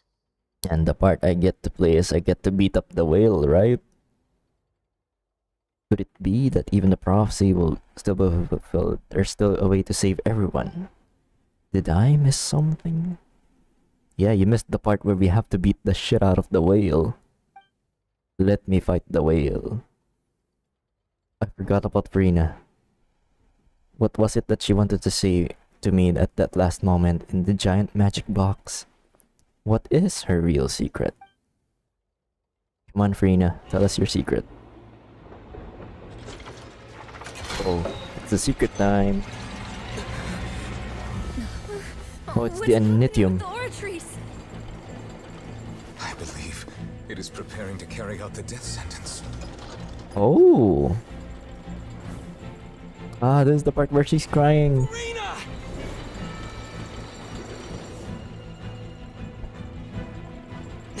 No, I still need answers.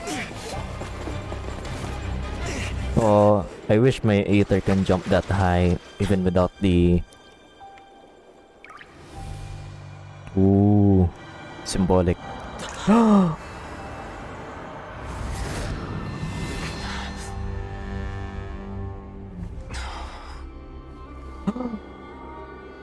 It's the guillotine! Who's that?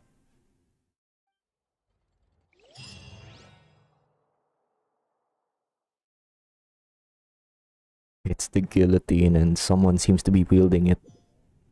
I mean, someone's about to be... What?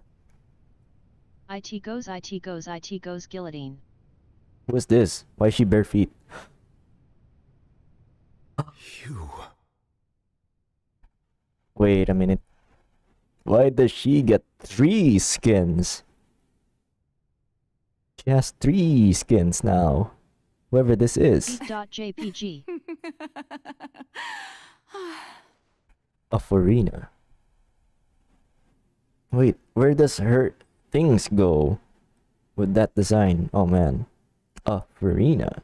Sorry. That shocked expression on your face is just too amusing. I couldn't help myself. Why is her voice so deep compared to Furina? Is this Amberly Connors? Is she still Amberly Connors in this one? Is Amberly Connors still talking? You are not Furina. Who are you? Era The vibes. sweet sound of bewilderment. Marvelous.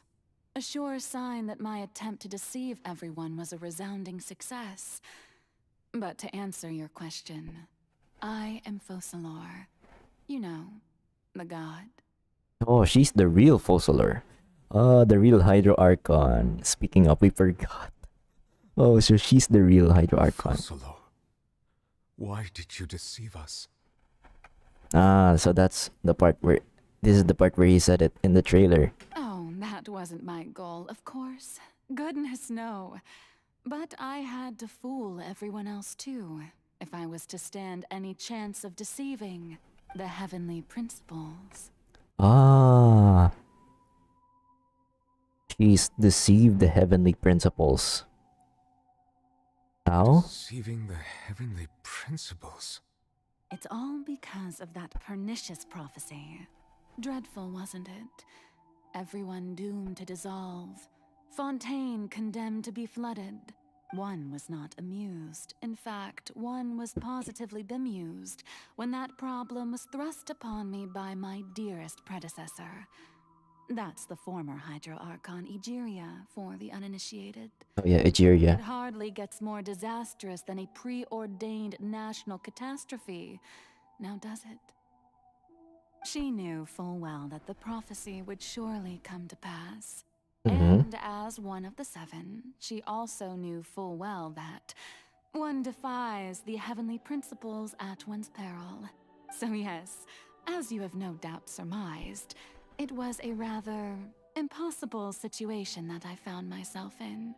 I spent a terribly long time mulling it over, alone on the ocean floor. And I was almost growing barnacles by the time I finally realized there was only one solution. One possible solution to this confounding conundrum. I had to outwit the heavenly principles, allow the prophecy to be fulfilled, ostensibly at least, while saving everyone at the same time. By beating up the whale? I'm still rooting for that part, by the way. Do we get to beat up the whale? I'm a genius, I know. I can only assume that's why Egeria chose me as her successor. Although, looking back now, it was hardly the inheritance one dreams of. Between the task of saving the nation, the quotidian duties of the Hydro Archon, And not to mention the original sin of creating a new race of humans. I dare say she left me quite a colossal mess to clean up. Yeah. But Quite a one mess. can only play the hand one is dealt. I did not choose this, any more than I chose to be one of her Oceanid familiars. Ah, okay, that makes sense. So Focalor is one of her Oceanids. So you were also once one of the Oceanids, transformed into a human by Egeria's hand. And then turned into the next Archon after she died. Wait, I'm still not sure how she died. Did she die after getting punished by Celestia? Or something? I don't know. Yes, I was. I always dreamed of becoming human. And I still do, even now. In my eyes, to be human is to be part of the greatest opera ever known. After becoming a god, I separated my divinity from my body and spirit, leaving behind only a self that was as naive and bewildered as my past self on her first day as a human being. Oh, so that's what Furina is. Just is her form that doesn't know shit. Basically. The me you see before you now is that divinity. And the human counterpart I left behind, I named Furina. She could feel joy, sorrow, and everything in between. She could be as vain and conceited, or as meek and vulnerable as she wished. Aww. Her strengths were of a kind only a human could possess, as were her shortcomings. But in my eyes, Furina's humanity was what made her perfect. She was perfectly human in every way. The person I always wanted to be. So this is her purest form as a god and her purest form as a human. She separated both. Oh god, even Furina can walk on water. Oh, the equivalence here. Anyway, so then I cursed her. What? Wait, what? All part of the plan, of course. The plan to deceive the heavenly principles. You can see a smirk on her face in this panel. Do you still remember the final scene of the prophecy? The Hydra Archon alone, weeping on her throne. Oh, so we've already fulfilled the prophecy. She was weeping on her throne. Oh wait, we still have to fulfill the part where all of them were cleansed of sin, so I guess we cleanse that sin by beating the heck out of the whale, right? In order that the prophecy might appear fulfilled, I invited Furina to be an actress, to play the part of the Hydro Archon in the prophecy. So she's played her part quite well, I guess. Under the curse I placed on her, so long as I, Focalor's divinity, continued to exist, she could not die. But nor was she free to live her life in the pursuit of happiness. So she's still in prison. Instead, she was forced to take the stage in the opera house, to embrace the role of leading lady, to forever play the part of the god from the prophecy, all to create a deceitful appearance of that prophecy coming to pass. I suppose now you probably understand why your court is called the Opera Epiclese. Now we're slowly beginning to understand why things are happening. But Furina is only human, isn't she? Even though she has had a long life, her mind is no stronger than that of any other ordinary human being. I cannot begin to fathom what she has had to endure. It must have been torture for her. Yeah. It has indeed.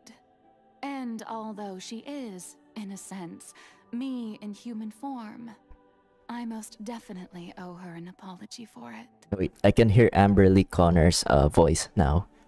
She's definitely the voice of Focalor as well.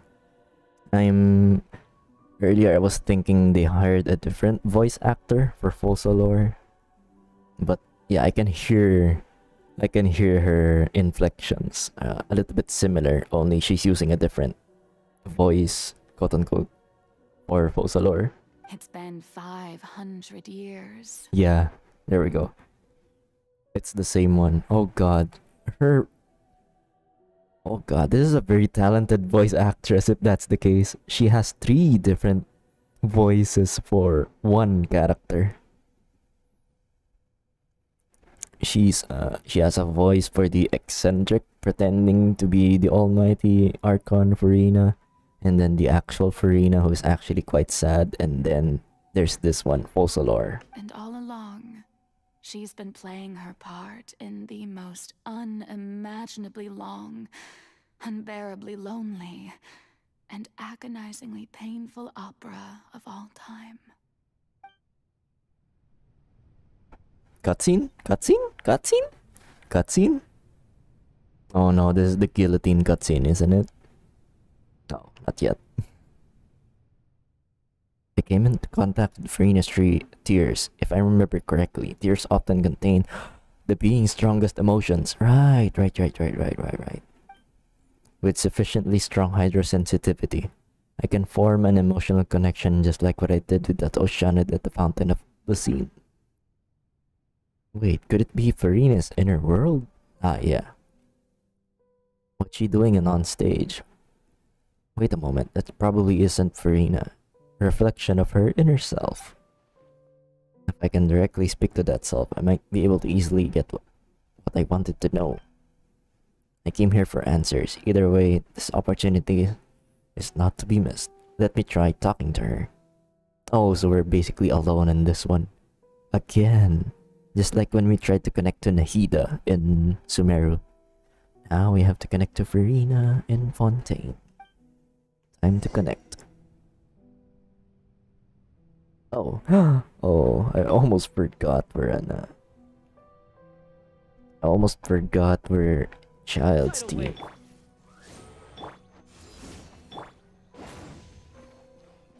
I'm gonna try and do it. I'm gonna try and make Bennett make his way up here using a skill. Oh, too far away. Let's try that again.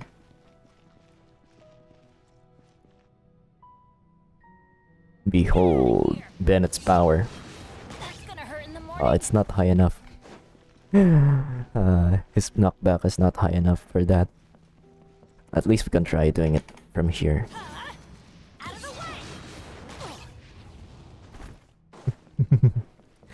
That's what I like about Bennett. Can I take pictures here? Oh, I cannot. I should have brought Charlotte. I cannot bring Charlotte. I think Charlotte can oh man. Only Charlotte can actually take photos in special cutscenes like this one.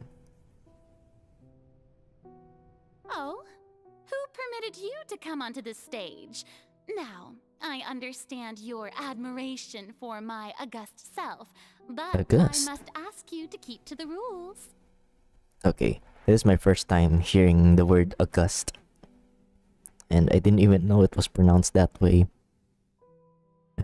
The adjective august. Now we know.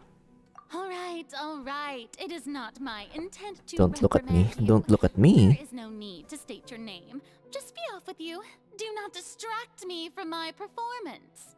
Ah, so even in her inner self, she has two speaking selves. Oh, do not jest. Can you not feel it? Ah, she wants to be free from being a celebrity. I am Focalor. The eyes Wait, I of can become countless myself again. Fontanians Ah. are upon me. I must, at all times, display the utmost elegance and nobility. She wants the lights off so she can be her true self. For once. There's no getting through her. Even though her heart of hearts, she's still playing the role of the Hydro Archon. What sort of a soul must she have that even her inner self and subconscious would have such an impenetrable defense? You have to find a way.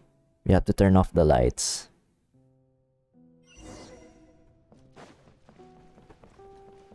Ah, such symbolic. Audience, the performance performance is experiencing a technical difficulty, but worry not. The guards shall resolve it soon enough. Oh yeah. Time to face the fury of my main squad. By royal decree. This is actually Foul Legacy. But instead of the power of his inner demons, he uses the power of friendship. This is the power of friendship. Oh, for poetic reasons. Let's just close the center light, the last. So. What gives? The audience is still watching me, you know. Guards? Wait, where are the guards? Guards! These are the guards, you know. The Gardamex, at least.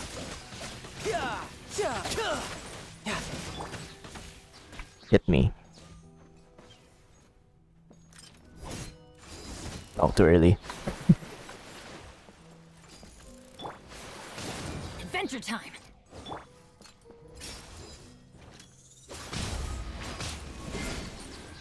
Oh, it didn't. It wasn't a critical hit. But that could have been it. Okay. One last light.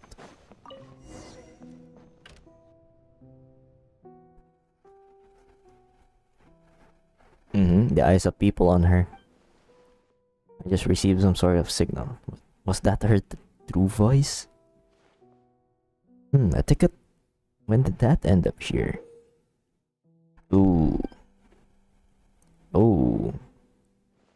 Now I can watch her true self. Show me how you truly feel. For a mirror. Furina. Oh, this is so cool. Oh, we get to use Furina. This is cool. There's not even a UI except the map on the top left. This is my very first time seeing this much of the scene instead of UI. Furina. Furina. Huh? Who's that? Who's calling me? Where are you? Wait, I just realized this is the dark form. She has two forms, right? There's the white form and the dark form, and this is the dark form because she has shorter hair. Be not nervous. Be not afraid. I am before you. Ah, here we go. Fossilor. Wait a moment. You're mirror me? How can this be? Mirror you, huh? You know what? That's not bad. Let's go with that. Mirror me. What do you wish to say? The prophecy. Have you heard of it? Oh, we've heard this in the trailer. What prophecy? The people will all be dissolved. Oh, very good. You know it well. What's going on? I can't seem to remember anything clear. Yes, it will. Mm-hmm. And that is why I've come to you. Disaster will come to Fontaine sooner or later. Things will develop just as the prophecy declared. There is no escaping it. But doesn't that mean everyone will die? I'm a Fontainian just like them. Will I dissolve too? Oh, don't worry. Magical meetings exist in this world precisely to give people a chance to turn things around. It is the reason why you met me today. I will tell you how to save everyone, but you may have to suffer somewhat. Haven't she suffered enough? Oh, so there's still hope after all. As for the suffering, well, I will admit that the first thing that came to mind was, why do I have to be the one to suffer? But if the prophecy will come true, I'll also die anyway, right? So if I've already met you as my magical meeting in this world, if there were scales, with all the people of Fontaine on one side and my pain on the other. Is it not obvious where the scales should tilt? You truly are the perfect human. My ideal. So she's the prototype, the most purest version of the artificial human she can ever create, right? I suppose this would also be the justice that belongs to you. There we go. The nation of justice. Huh? Don't worry, it's nothing. Listen well. Fontaine has just lost its Hydro Archon. I need you to play a role. That of the new Archon. Play as a god? That's right. Ah, so that's the suffering part. A never-ending masquerade. You must never let anyone suspect your identity. So this is the first part. Very, very, very. This is from the very, very, very beginning. If you can keep it up, then I shall have my way of defying this prophecy. But should your identity be revealed, then all hope will be lost. So this is her promise to Focalor. But how will I do this? A human assuming the role of a god without being exposed. Don't worry. What you must do is not to turn yourself into a real god. You simply need to play the role of a god as humans imagine them to be. Being a human yourself, I'm sure you already know what such an entity would be like. That's why she knows how to pretend to be a god, that to be perceived as one, at least. Remember, your true challenge will not be pursuing divinity, but contending against humanity. I'm still not sure I understand, but I'll try. I'll try to do this. So, how long am I going to have to play this role? To For at least accomplish 500 this years. mission, you will have to stay on the stage for many, many years. You will endure and not grow old until your task ends. But I promise you, all will eventually end in a magnificent and dramatic trial, and everyone will be saved. I see now. So it was all her. The reason why... I just realized this now. The reason why she signed the AI machine to give a guilty verdict on Child is so that he would end up in prison and end up trying to find a way out on his own. And the way out he found on his own was through the Primordial Sea entrance. And that's how he encountered the whale.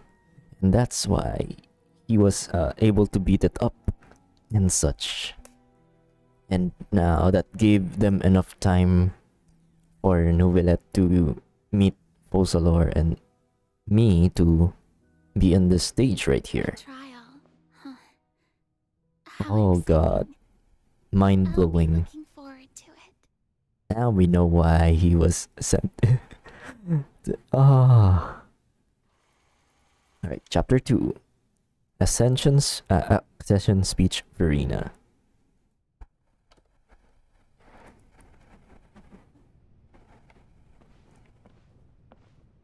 I can jump. So we're white Furina in this one.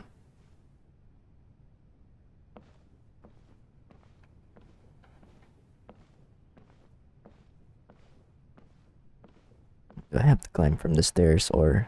Oh yeah, I do have to climb from here.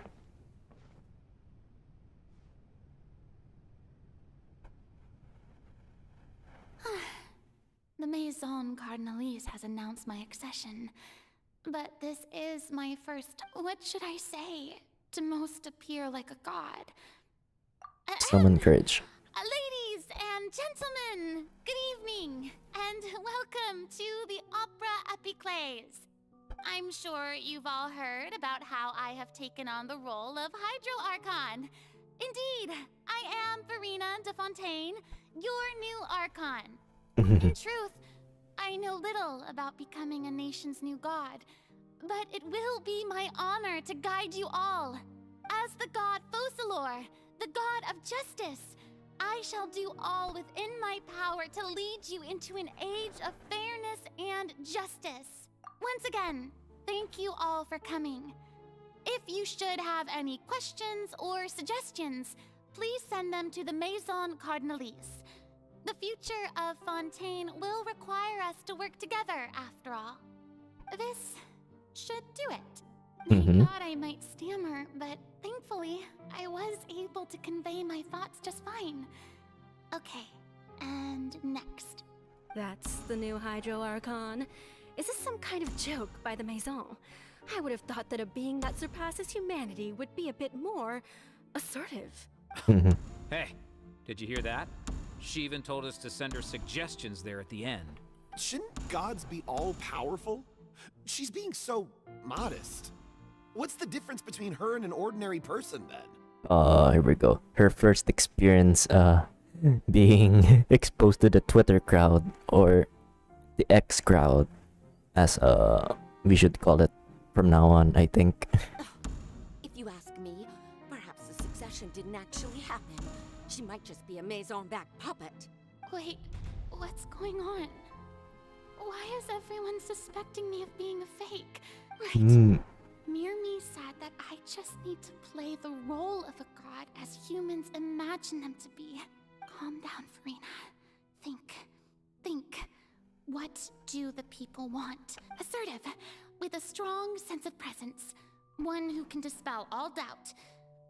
That is the character I'm fated to play. So that's what happened. So she knelt to the demands of Twitter. And that's why she's mean as heck right now. Oh god. Oh, very good, my people. Only ones such as you are deserving of my rule. Now, I was wondering, if some weak puppet were to one day come onto the stage and claim ownership of this opera house, would the children of Fontaine follow them? Well, it seems that you would all see right through them. Having passed my test, you can Nice. consider my previous act a door gift of sorts. Now then, let us be reintroduced. Ah, so that was just a performance.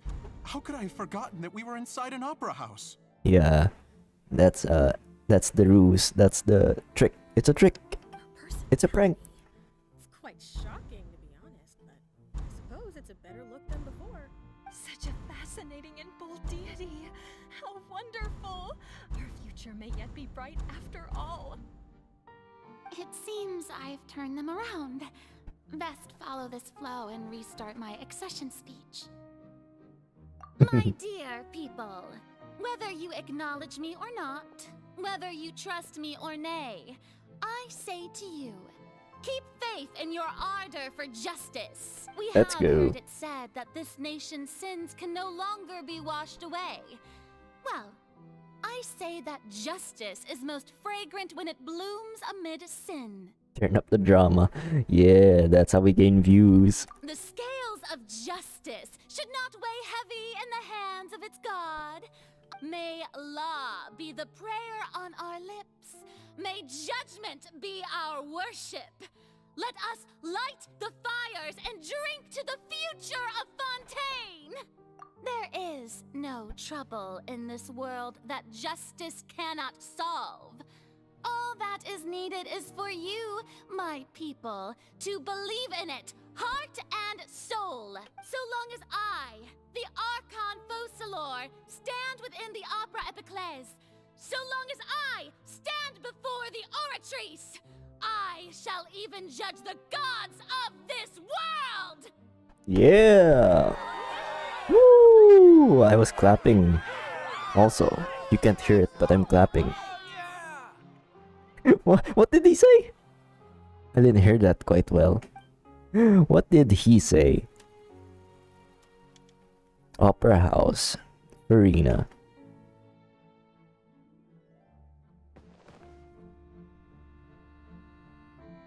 Oh. Oh, now we can run. Ah, this is Novedette. Lady Furina, here are today's case reports, as well as a summary of the follow-up for your perusal. Come now. Was I not just at the Opera House in person? Leave these kinds of things to Neuvillette. Besides, none of these trials were the one that I'm looking forward to the most. If I may be so impertinent, what kind of A magnificent, dramatic, and wondrous trial. A trial to end all things. How could you hope to understand? That's true. I fear I lack the ability to grasp your divine... No need for fright. And do not take what I said before too seriously. Go now. Do your duties. The trial I await. It will come one day.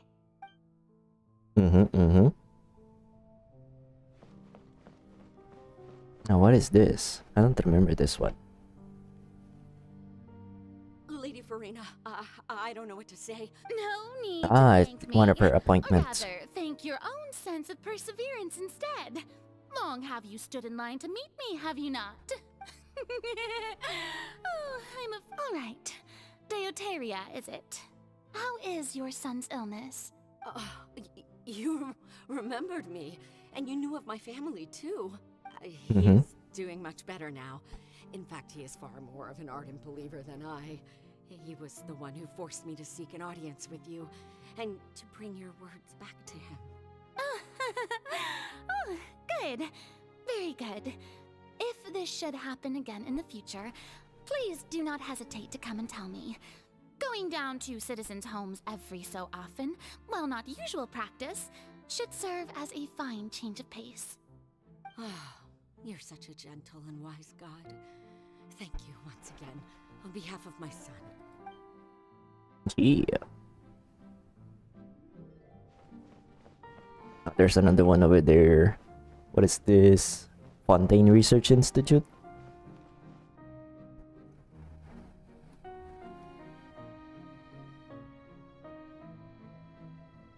Lady Furina, here are the latest hydrological reports.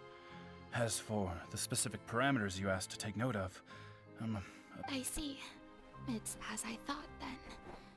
As your god, I did already expect this, but I wanted all manner of signs indicate that the prophecy will still come to pass. Forget it. That's not something you need to worry about right now. Well, as I understand it, the Fontaine Research Institute is also trying to find a way to counter the rising water levels. Have they found anything? Yeah, they blew up their research institute, and now there are floating cubes in the sky. I'm afraid that they haven't found any effective solution thus far. Is that so?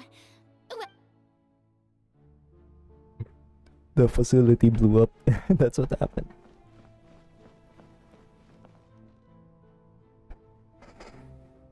The day is finally over. I haven't had a moment to breathe this whole time. So this is her suffering. Ah, that's what we've been hearing in the... She's crying on the fountain of Lucine. It's good to see that everything's getting on track. Maybe this is fine. I just need to keep going, and everyone will be saved. Alright, Furina, don't think too hard about this. You need rest. Tomorrow's a new day. Yeah. Day number 4. The Opera House. Furina. Lady Furina, here are the new trial reports for the latest cases. There'll be no need for that. I've seen them already. There's no need to go back over scenes I've witnessed in person before. Lady Furina, I've waited so long for this chance to see you in this manner. Indeed, my dear, loyal citizen. This joyous moment is an honor for us both.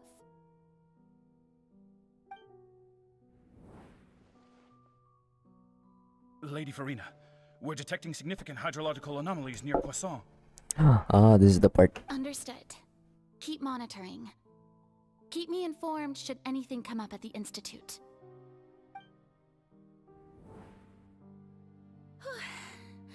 I don't think I let anything slip today. I just don't know when these days will end.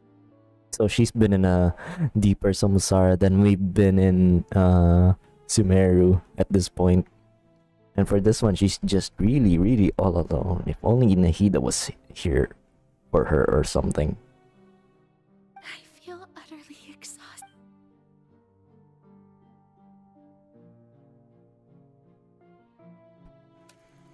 Day 5. Opera House. Oh, it's still the same one.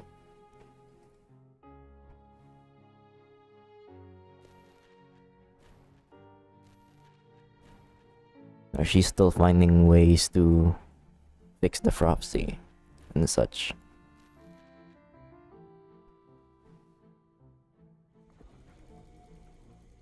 Oh.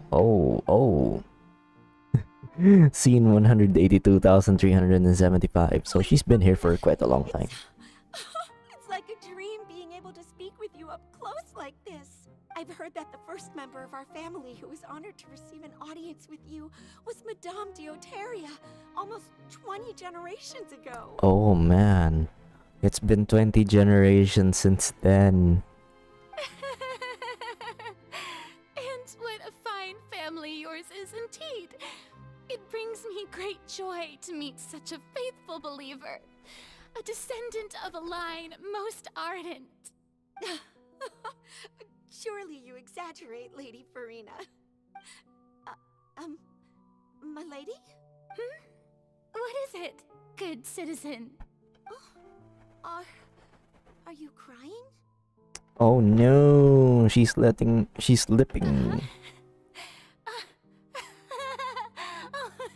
Really now? I didn't even notice. Oh no.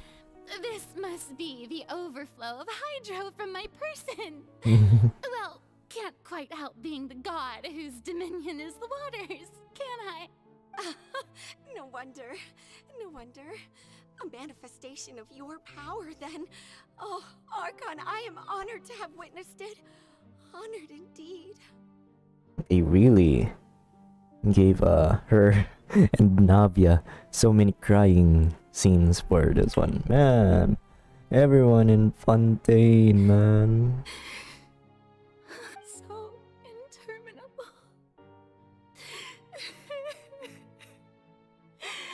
So lonely. Just how much longer?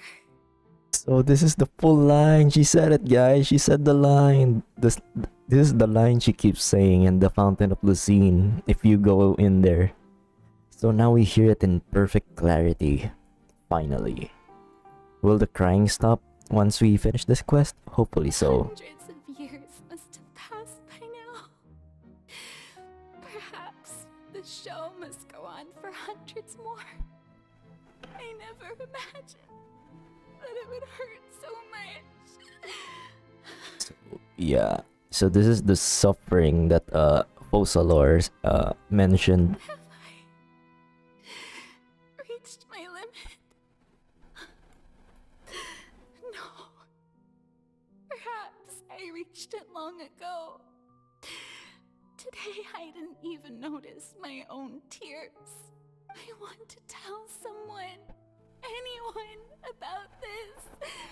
But would that not destroy all I've done so far? Oh. I've conducted so many investigations across the centuries. But there's not even a sliver of hope that we might break the prophecy. All I can do is keep heart. I must maintain this act. It is the only way to save Fontaine. Please, mirror me. You have to succeed. Man. Opera House, Furina, and... So this is 182376. Is this the part where we come in? Ah, yeah. You don't have to shoulder this burden alone. There we go. Oh, I don't know what you might be keeping from everyone. Your people are more than willing to share your burden with you. Ah, this is the part where we came in Croissant. That's my voice. I didn't think this scene would replay in her inner world. Surely I'll find out what she wanted to tell me this time. Share my burden. That's impossible. It was fated right from the start that this would be my duty alone. But even if your burden doesn't need to be shared, you can still choose to confide in someone. You know, the funny part is this part wasn't voiced earlier, right? Now it is. Just share it with me. I'm what you'd call a witness. A witness? Yes, I've heard that you came to Tevat from beyond the stars, yes. And if Tevat is in its entirety, if that's... This is the part where she... He's right. I could confide in him, couldn't I? But if things don't play out as expected, the people of Fontaine will be the ones to pay the price. No, Furina. You shouldn't be selfish. Oh, here we go. The two versions of herself. But what if it's really alright? This is the part where she was supposed to tell us. You've worked so hard for so long. Surely it would be okay to put yourself first for once. Just this once. What a coincidence that she's willing to tell this to the main character out of all people. Well, I guess that's her power as the main character. An outrageous thing to do anyway. To find someone in whom you can confide your frustrations and sorrows. Surely it could not hurt. If you let this opportunity slip through your fingers, it might never come by again. Yeah. Think about it. Long and hard. Oh god. This is gonna be taken so out of context later on.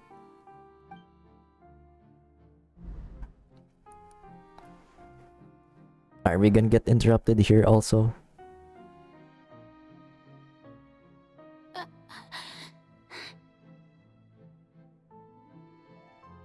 No, I have nothing to say. I am Furina, the Archon of Fontaine. Everything will surely get better. All you need to do, dear spectator, is to witness my performance until the curtains fall. Oh no. No. She could still do a facade even in her own. Oh god. Now you've done it. Fine.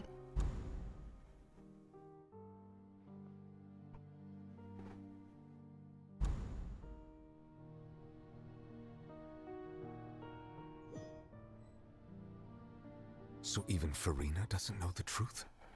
You've never once let her in on the full plan? Yeah. Yes, it had to be done. To deceive the heavenly principles, you must first deceive yourself. And her plan is very 5 ahead. She did very well.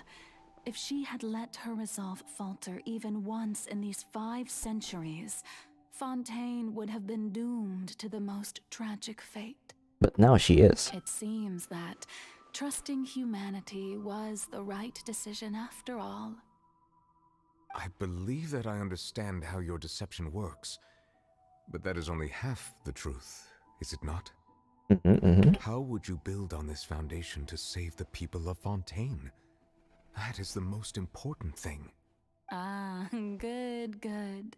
Of course, the Iudex of Fontaine has pinpointed the crux of the issue. I'm sure you've long sensed that the Oratrice is no simple machine, yes? That's her? I've always suspected that it had its own consciousness.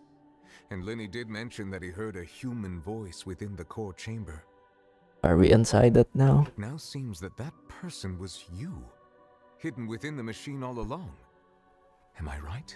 And then I became one with the Oratrice, taking Fontaine's gnosis with me. Yes, it would seem so, wouldn't it? Ah, there we go. Now it confirmed things. Now the Gnosis is actually inside the Oratrice machine. And actually Focalor is also in there. Alas, your understanding of this device still lacks sufficient depth. In truth, it is no enactor of justice. It is, in fact, a device created to kill the god of justice. Oh. I beg your pardon? Oh, you have it.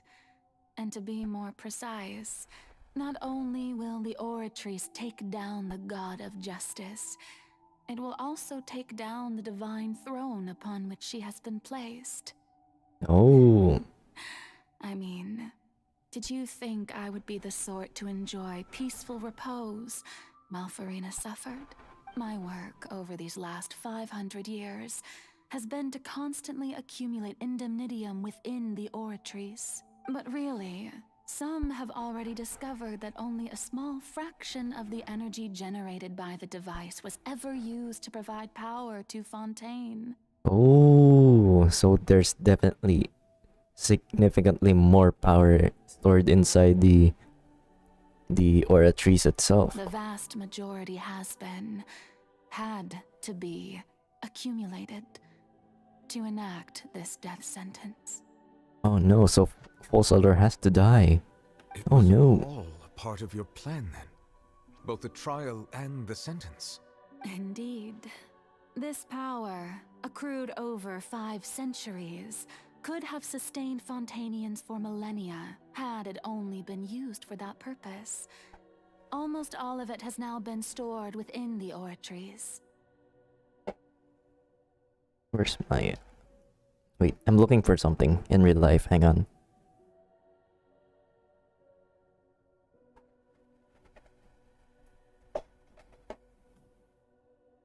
Found it. It's my ear scratcher.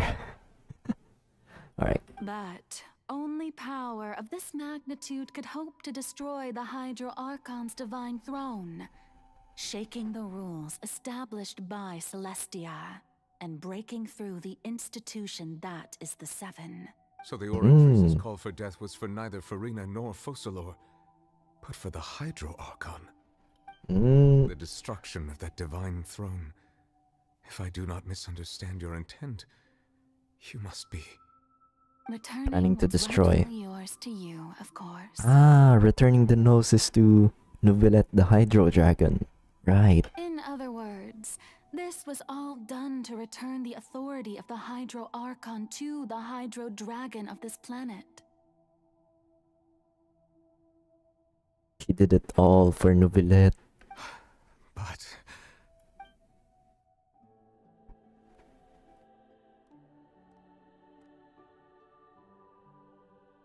Oh, what? Getting sad again, are we? The authority of the ancient dragons shall soon be yours once more, O Hydro Dragon Sovereign. And this is the face you make. After all he's done in the past 500 years also. All you've done throughout the years is just so you can sacrifice yourself at the very end. I've never quite seen it that way, you know. Even now, I'm quite pleased at how well my deception worked.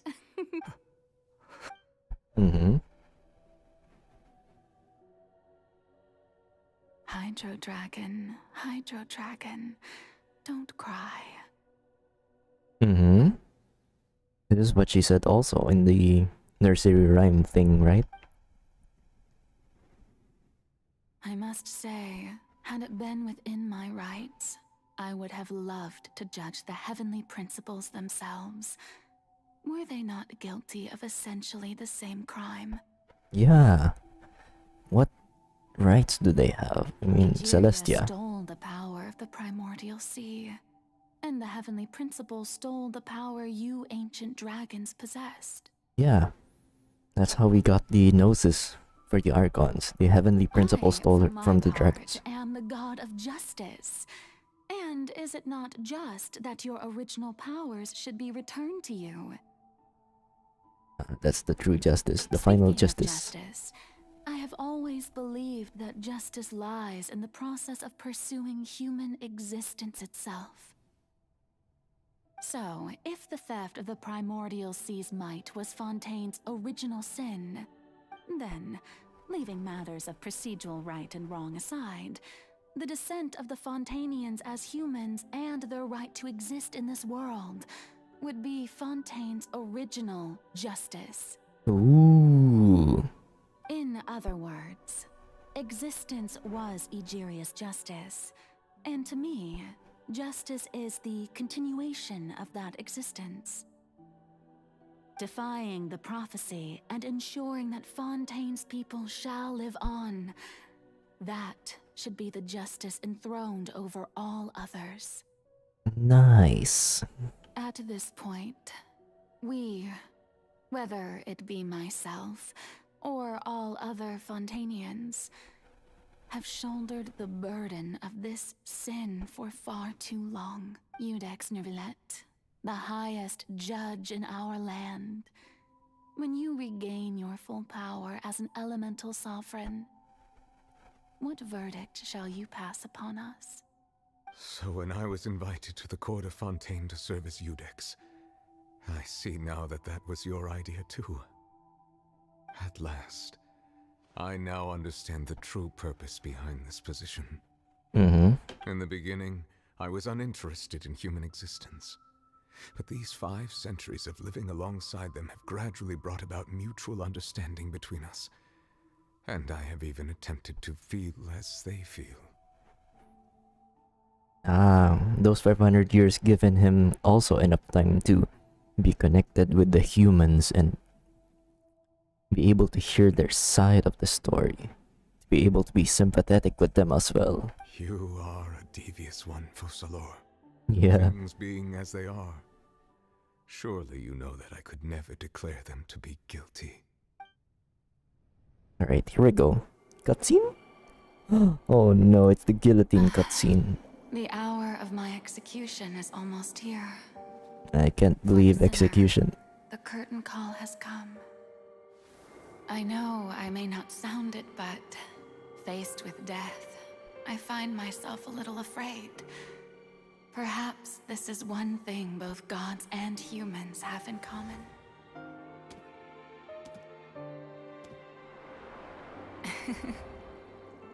Farewell, Oh no, my... Neuvillette. I hope you've enjoyed the part you played these 500 years. My screenshot button stopped working. I wasn't able to take screenshots of this. Oh no.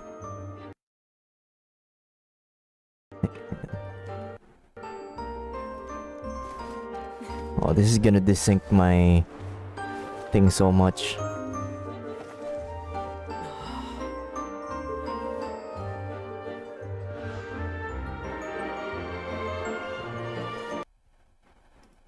Hang on. I opened up Bandicam, that's why it lagged a little bit.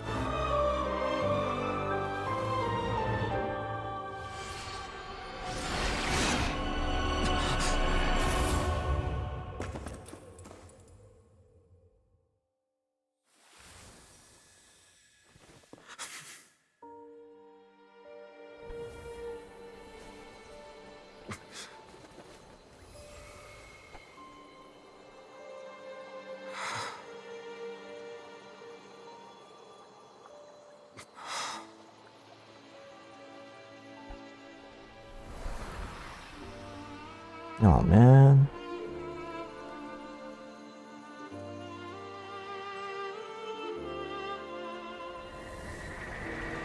Thank you, Furina. Oh, there we go. For all you've done. From this moment on, please live happily as a human. Just as I wish we could. Oh.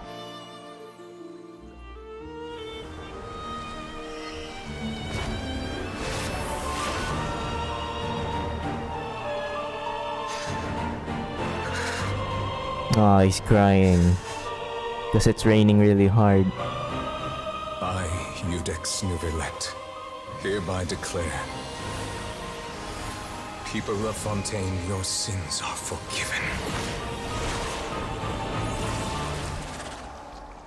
And that's how they've been forgiven.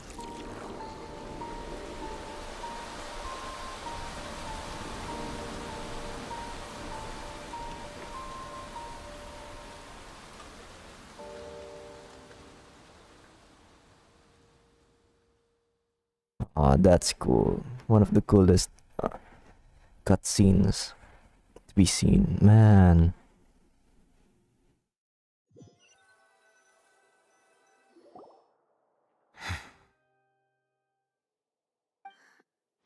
What just happened? Has the death sentence been carried out? Was that bright light some sort of misdirection? I have a feeling that something huge just happened. I guess nobody else saw that except us. But since we're all still alive and haven't been dissolved, I assume whatever happened was good for us. It's time to end this. We must mete out punishment to that beast. Ah, here we go! Finally, the moment I've been waiting for. We can beat the heck out of that whale. Didn't you say just a moment ago that it can't be defeated? I have gained the strength sufficient to deal with it. Through certain means, I now have the ability to separate the power of the Primordial Sea from that creature. Yeah! Seize the opportunity to pursue our quarry. Just now? Now that the oratories can no longer function, I require an executor to help me mete out justice. Yeah, here we go. The root of the calamities befalling Fontaine. The beast that enacts the prophecy. Its name is the all-devouring narwhal. Here we go, the all-devouring narwhal. Time to witness the fight for ourselves. Traveler. The hour of execution has come. Alright, fighting time. Looks like we're committed with our party from earlier. Ah, here it is. It's the whale. Oh god, this is gonna trigger so much of our thalassophobia.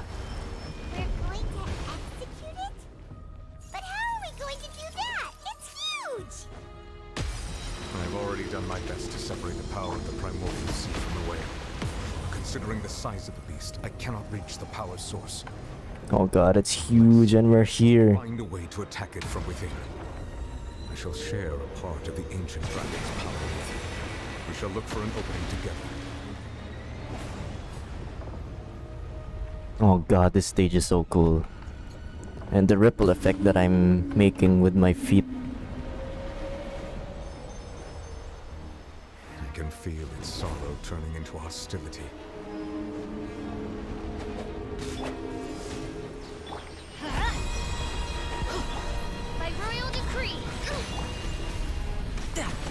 Alright, let's just chip away at it slowly.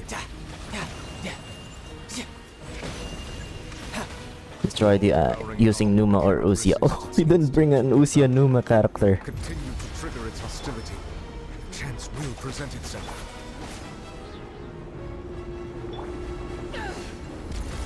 Right, full charge. What does that mean?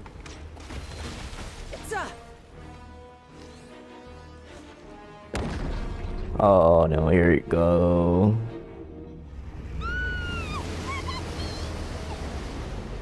Oh!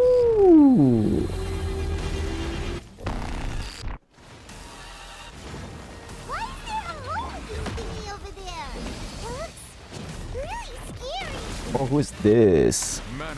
It's Nightmare from Soul Calibur 6. Witness the might of the primordial sea.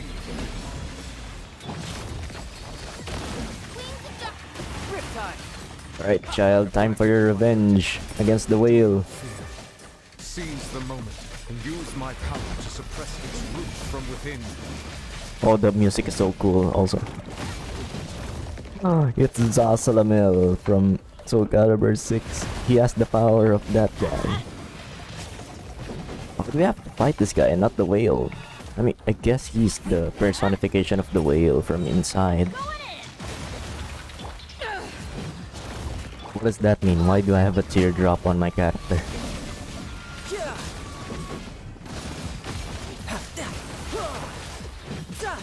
His attacks look familiar.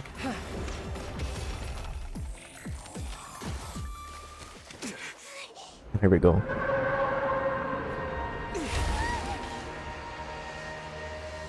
Oh, wait, that's it? Are you sure? We haven't even...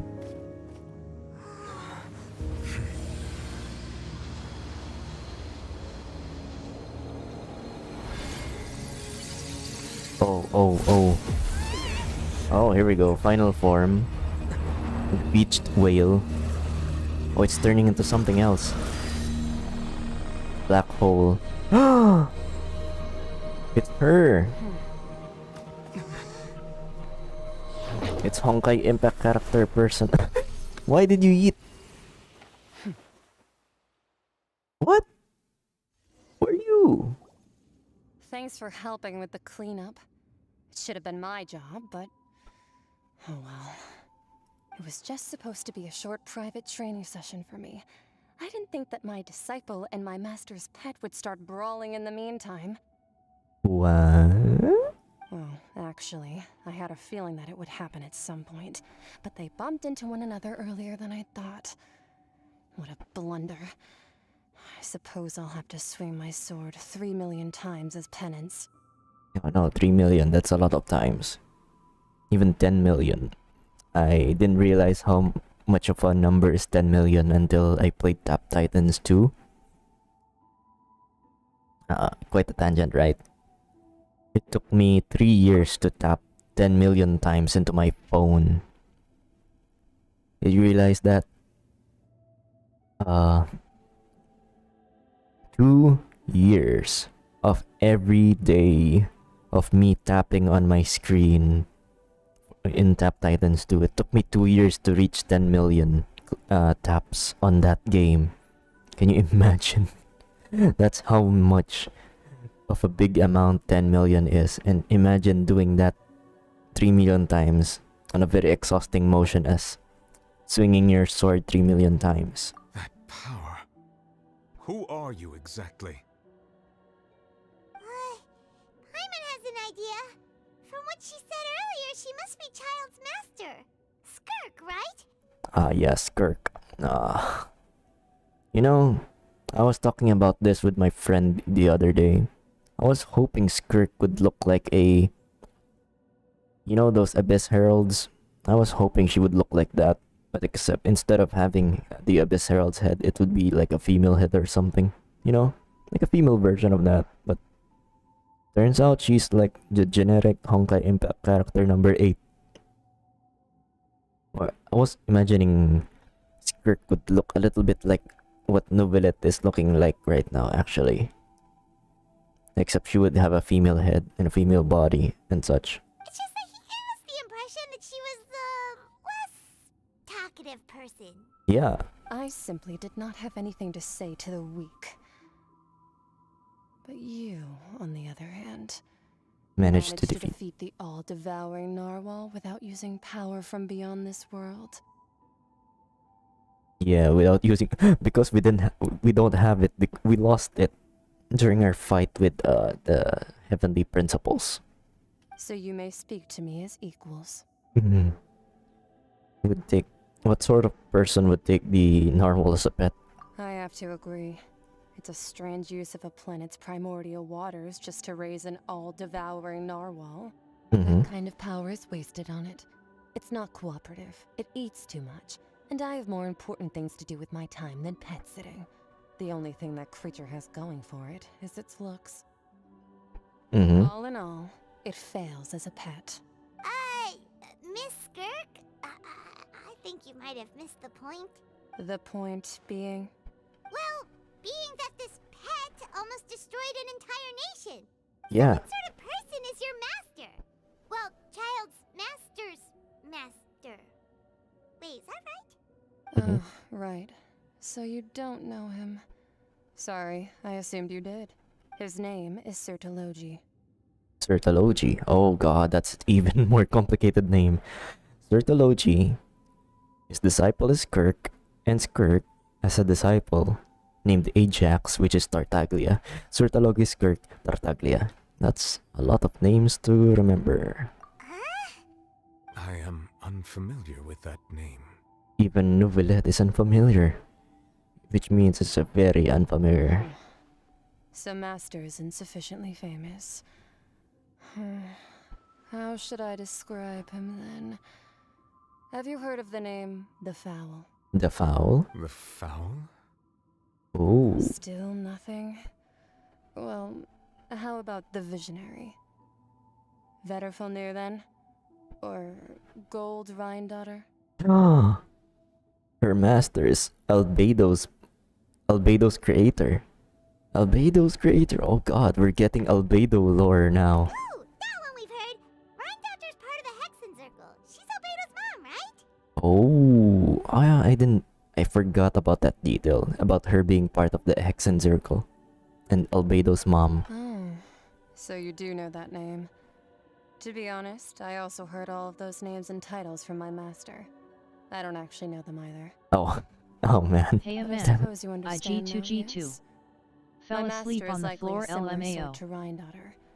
They're Oh, all sure. form Take care and good luck with if you have any work tomorrow. Best of luck to you tomorrow. Take care. I'll try and continue this lore, and I'm gonna try and beat the whale one more time for the materials for this week.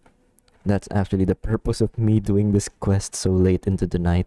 Wait, didn't you also mention a visionary person? Hyman didn't quite catch their name. Actually, never mind that. I believe it expedient to inform you. Mhm. The all-devouring narwhal used up nearly all its strength fighting you. Such roiling hydro energies will prove difficult for the planet's deep seas to digest.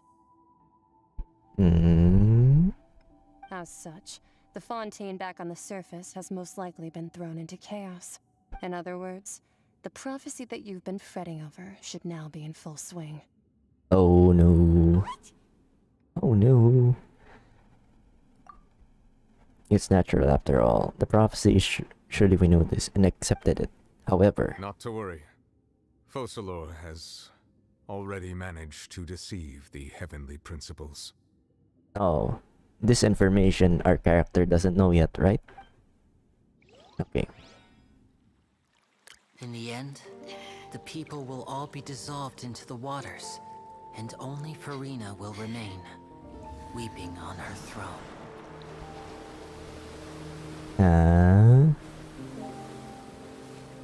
Oh, during the fight, we were fighting the whale, so now the water levels have risen. Will the sins of the people of Fontaine be washed away?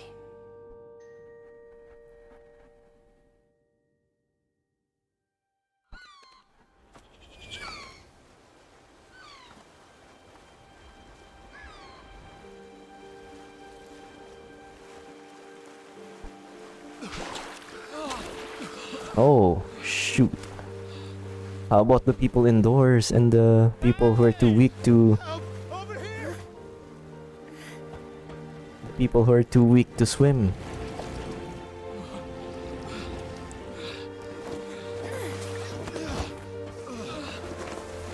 Oh no, it actually ended up happening nonetheless. Oh, that has to be the strongest hat ever.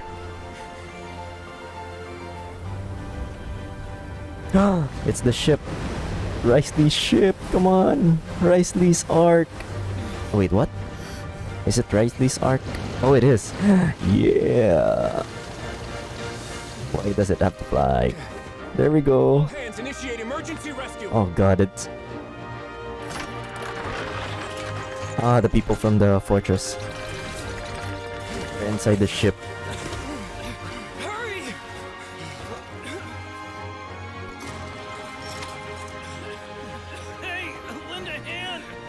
I can't believe I can't believe this is actually happening, the prophecy and such.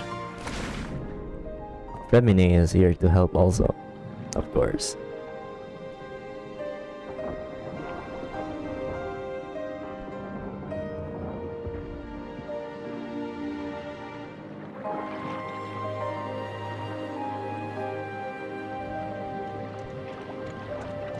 Oh yeah, because vision holders can swim faster, I think. The water's receding.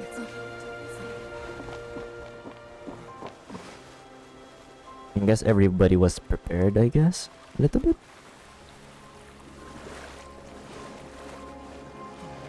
It's a miracle! We didn't dissolve. The prophecy was wrong. The prophecy was wrong.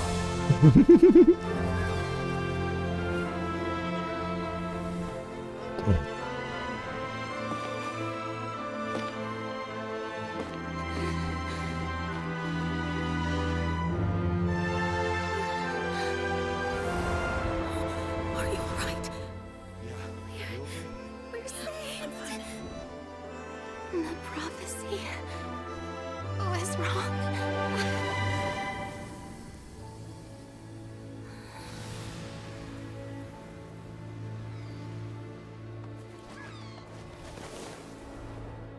Yeah. Oh god. Ah. Risley came in literally when Morbid left. Oh god. This game, like, its timing is insanely. Oh. The soil renewed. The Furina di Rasula talks post-disaster rebuilding. I recently visited Croissant to meet with Miss Navia, spokesperson of the Furina di Rasula, and we spoke about Croissant's present and future. Old soil can still give birth to new bloom, Miss Navia stated. Hope is like seeing a small cookie when you're starving late at night. You just need a little of it. Scarlet Winglet, boon or bane of the Fontaine Research Institute. Oh, they're putting it on Fontaine Research Institute instead of... Yeah, the Fortress of Merpeed made that. The various disputes that have arisen on account of Mr. Edwin have suddenly become a shield over the Institute, with Jurier turning out to be a once overlooked hidden gem. Yeah, this is Julius' work, along with Risley's leadership and Nervine's support also. People always call the first researcher mad, but few know what to call the second. And should that latter person achieve a miracle, they would find it all the harder to find a word with which to classify him and his team. Wow! Paimon barely recognizes the people in the reports. Are those really Jurier and Navia? They sound like real big shots. Wait, no. Actually, I just realized Charlotte doesn't have that information because that's our secret for the Fortress of Merpeed. What do you think? Pretty enthralling, huh? The Steambird's idea was pretty simple. With the disaster just having passed, we would print a free edition packed to the margins with good news to calm people down. The value for these big scoops lies in their inevitable follow-ups. We'll publish further report. Edwin's assistant, Jurier, created a true flying ship, while Navia is leading people in the reconstruction of their home. I'm sure that these stories could draw even your well-traveled eye.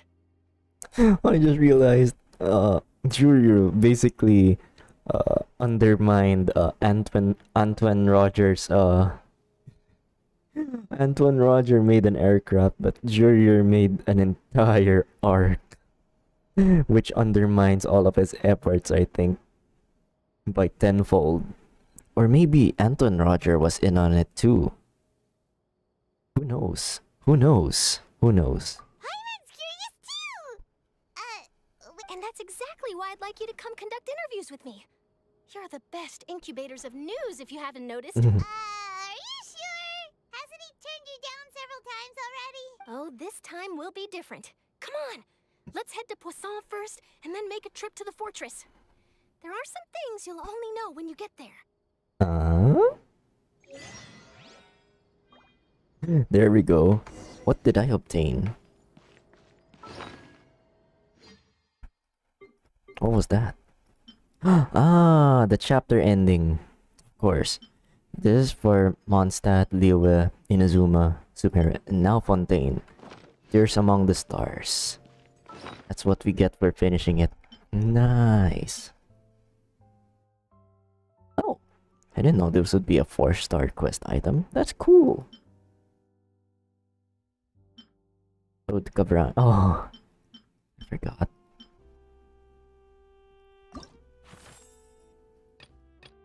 Oh, it's the Steambird one. You defeated the Hydro Archon in the words of This one. Oh, it's good that I get to keep that. Very cool. No time to lose. Alright, time to head to Croissant. Croissant! Oh man, I'm gonna miss Milus and Silver though. Looks like they're really dead for real now. Oh man, I hate it when that happens. That was indeed a true goodbye. Oh man, there are fewer people now in Poisson. Oh, what's this? Oh yeah, I just realized. We didn't get to meet the knave after all of this. Oh, it's you. Hey, I'm here to update myself on how things are going here. Let me introduce you. This is Mr. Garunt Snezhevich. He represented the knave in sending us a large amount of supplies, and is helping with our work. Alright, the French mafia and the Russian mafia are working together, I guess. Our residents are hard at work as well. Thanks to everyone, work is progressing nicely. We've lost a lot of people, but we're moving forward. That will have to be enough. Hello, Miss Charlotte. I'm a big fan of yours. I especially like that article you wrote last year about Fontaine's stray cats. But if you don't mind, could you not emphasize our role too much in your report? It's not charity we're doing here. We just happen to share the same interests as the Spina. I get where you're coming from. I'll keep it as simple as possible. Or would you be willing to feature as friendly neighbors? That would be fine. Thanks. Oh, you're back too. How are things? Oh, hi, Finished Clarence. laying down the construction materials. It'll be another hour before the workers are able to go over there. Huh? You're here too, Clarence? Well, her reputation's greatly risen after that whole duel business with Miss Furina. So she's here in Croissant to wait out the heat. All right. She really came here to help me out. There's too much to consider in the reconstruction of Poisson. The Spina has need of more decision makers. And, well, I do already happen to be connected to Mr. Callis. Because you killed him. Oh, wait just a moment. Do you mind me asking a few questions? You know, about how you felt before the duel, about what it was like facing down a god. There's lots of exciting material there, I bet. Of course. Forget it. I'm sure you can find a better theme than that, Miss Charlotte. I see you're the same as always. Couldn't you do me a favor, for Navia's sake? Well, if we're talking about doing things for my sake, you might as well just take a few more photos of me. Or of the Traveler. It's better than wasting time persuading Chlorand at any rate. Of course I will. I'm not gonna let him off that easy. All right, then everyone who wants to be in the photo, gather up. And smile. Aw. Cute. How did it go? Was it a good shot? Did Paimon look cute in it? Not bad. Of Your course. addition really helped the composition of the picture. All right, hang on a moment. Let me snap a few more shots. What? Rapid fire. All right, that should do it. I'll be back here later anyway, so let's call it a day. Yeah, photo session with Charlotte. You're very quick. Speed is of the essence when it comes to the news, and freshness is the key. Also, not to brag, but I'm pretty good at building connections. Who knows? I might eventually get that interview with you after all, Miss Chlorand. Wow, you really do have that never say die spirit. I'm impressed. I'll hazard a guess that this is how you got that interview at the Fortress of Maripede. Oh. Oh, she got the interview. Whoa, you're well informed. Let me make a guess too. I asked Sijuin who told Monsieur Nervillette, and he told you, right? Yeah, I guess. That's a very complete information chain. In truth, all Monsieur Neuvillette asked me was, when did the fortress become so friendly towards the media? I told him that it was best not to speak too soon. There's no guarantee that Ridesley will make a personal appearance. Oh yeah. You're right. I've got to treasure every moment I have with them. In which case, I'll be making a move first. Stay safe now. And tell me if you hear anything interesting. I'll treat you to afternoon tea in exchange. Octopus. Alright. Into the... You seem curious about the fortress. Of course. That Risley. I still remember going down to the fortress to grill him for information on my father's case. Boy, did he take me for a ride. Without telling me anything, of course. Oh, I'm interpreting that wrong. He did invite you to tea, didn't he? Oh yeah, the tea, of course. 2 large pots of it, in fact. It was good tea, though. Of course. I have to agree. The tea there is very good. Speaking of that, would you like to have some today? I mean, you've got time, right? Well, I'd be partial to some shortbread. Yeah, shortbread.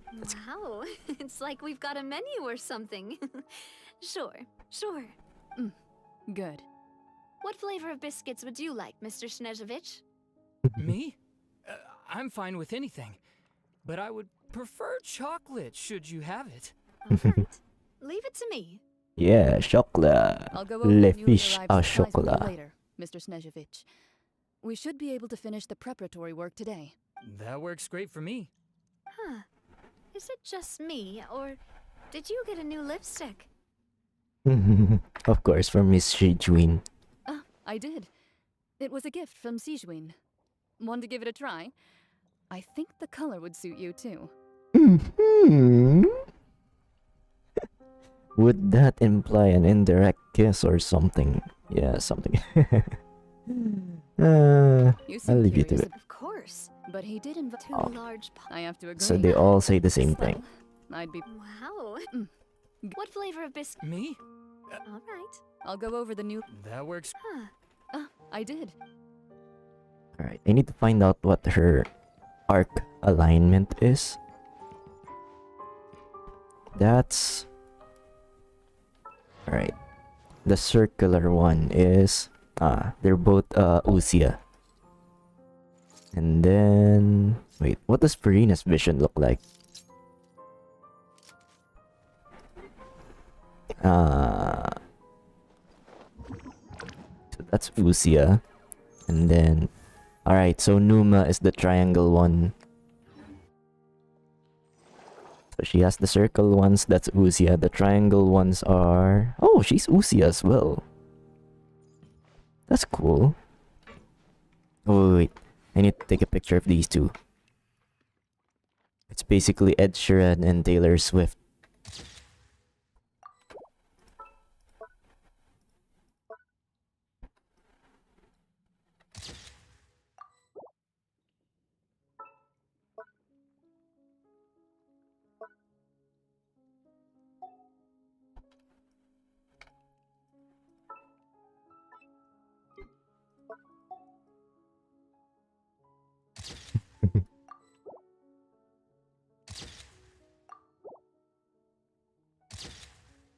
You didn't see anything.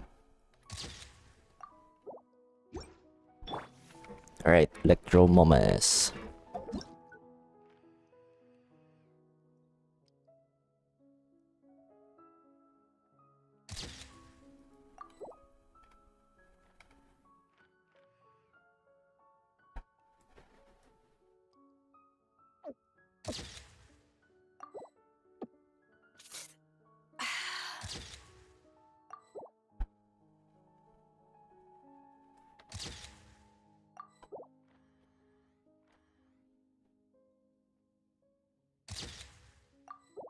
Alright, I'm good.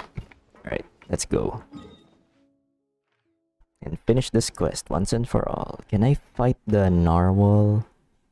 Where do I fight the narwhal? I need to fight it for my achievement. Alright, let's check the thing. If I can.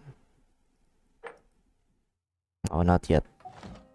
I still have to press the quick challenge. Alright, let's just proceed with the interview.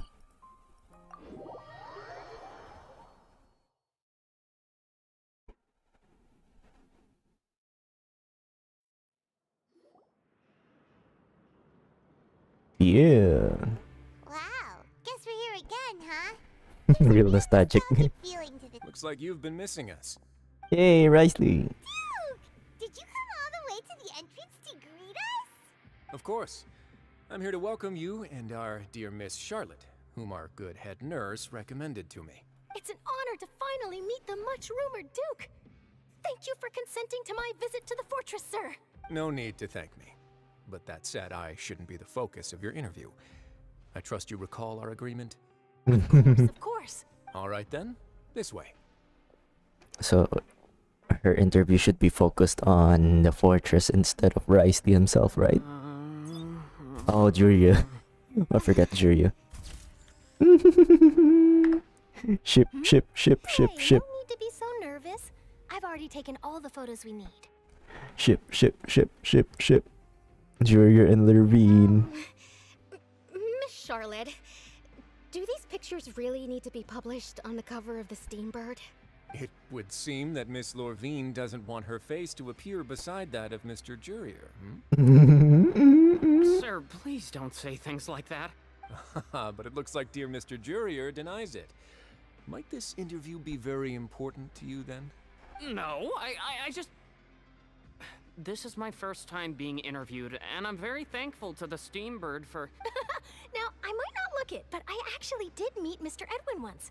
And I'll be honest, I enjoyed chatting with you more. You've definitely got more of that genius vibe going on. The boat that brought about a miracle, the ark that saved the people. Why, you recreated a myth back there, like an emissary of legend. Still, if I might ask, where's that flying ship now? Secret. Looks like Charlotte's trying to get herself another exclusive scoop. I have to apologize, but that ship is presently in the bowels of our factory. I'm afraid it won't be easy for you. Really? Then in that case, could I have an interview with you to make up for that loss? Oh, she knows how to make a leverage. Oh, such a sly interviewer. You already know my answer, I'm afraid. Best you interview our head nurse instead. Or perhaps you'd like to take another photo of this couple of researchers? Putting the plaque on the two people. Did you really have to use the word couple? Yes.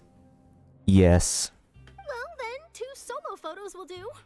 Is my hair messed up? Please, someone help me have a look. The tsundere couple. God, I love it. I love these two. Things sure are getting pretty lively here. We've seen this kind of thing before. Oh, seems like everyone's here. Would any of you like to try this new drink I came up with? No. Ah, Siegeween. Hey, Miss Charlotte. Why don't you, take some pretty photos of our head nurse? Sure. Come on, Miss Siegeween. Over this way. Let's find a brighter spot. Huh? Sure. Do I have to smile? So, how have things been at the front? Same old, as you can see. Fontaine's undergone some changes, but this place is still more or less the same. Other than that flying ship, it got a tad too much attention, I think. That's why I decided to let the interview go through. We should direct more public opinions toward the behind-the-scenes heroes. Am I right, Mr. Jurier? Miss Lorvine? Yeah. You're too kind, sir. I believe that you too should have your day in the sun. Not that you would want that, which is a pity. I'll just leave the spotlight to you two.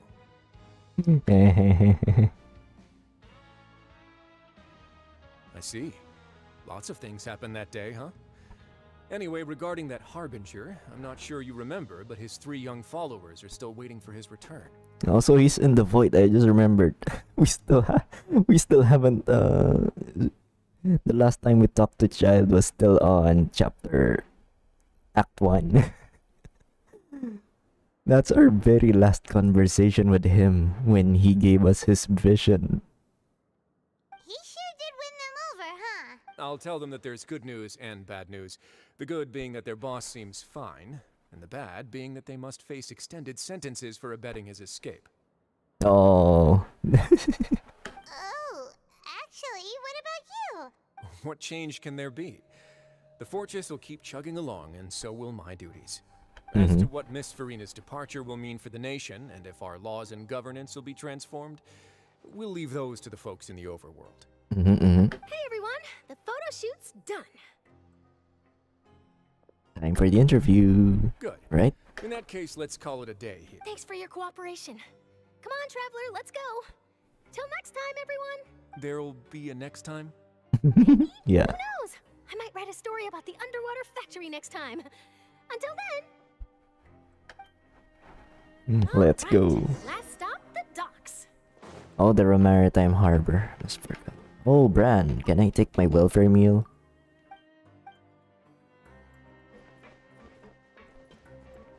Hello, Wolsey.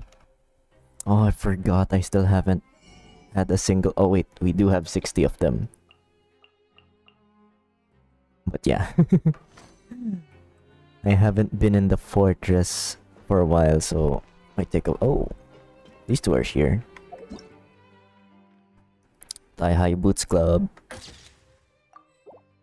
Oh wait, what? Those are socks. That doesn't count.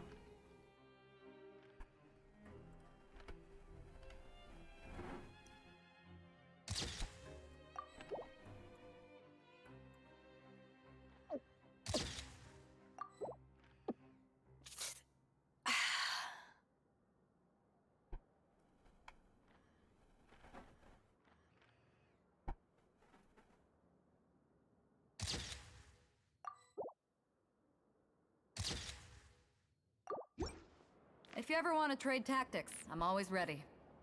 Oh, you know, I'd love to see you in one of Charlotte's photo shoots one day. Is that really necessary? Our line of work doesn't really require much photographing. It's precisely because we don't need the picture that they'll have value as keepsakes. You don't really look all that opposed to the idea, you know? Maybe I'm just happy that I managed to once again avoid the spotlight. I think this interview went well either way. Yes, you successfully kept prying eyes away by using Mr. Jurier and Miss Lorvine as shields. Very good. You should be happy for them. They have a bright future ahead of them. Yeah. Oh yeah, I just realized. Yeah, they did. They were, in fact. That was their invention. And that ultimately saved so many people.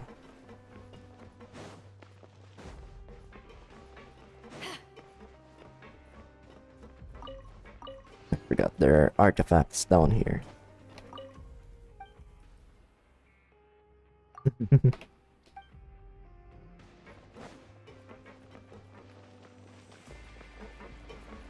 This is underwater. Oh, there we go. We can see the water from up here. That's cool.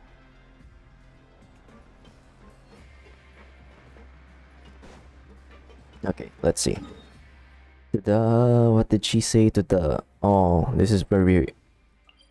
Supposedly, this is where we supposedly first met. If not for the event. But we met her to the event, so... We met her in Mondstadt. Instead of Fontaine. Oh, we're going all the way down there, right?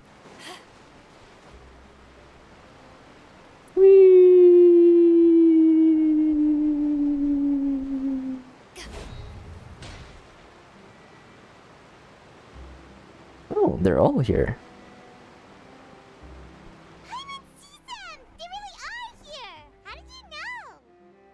Navia mentioned that she stayed in touch with Linny and the others after working together.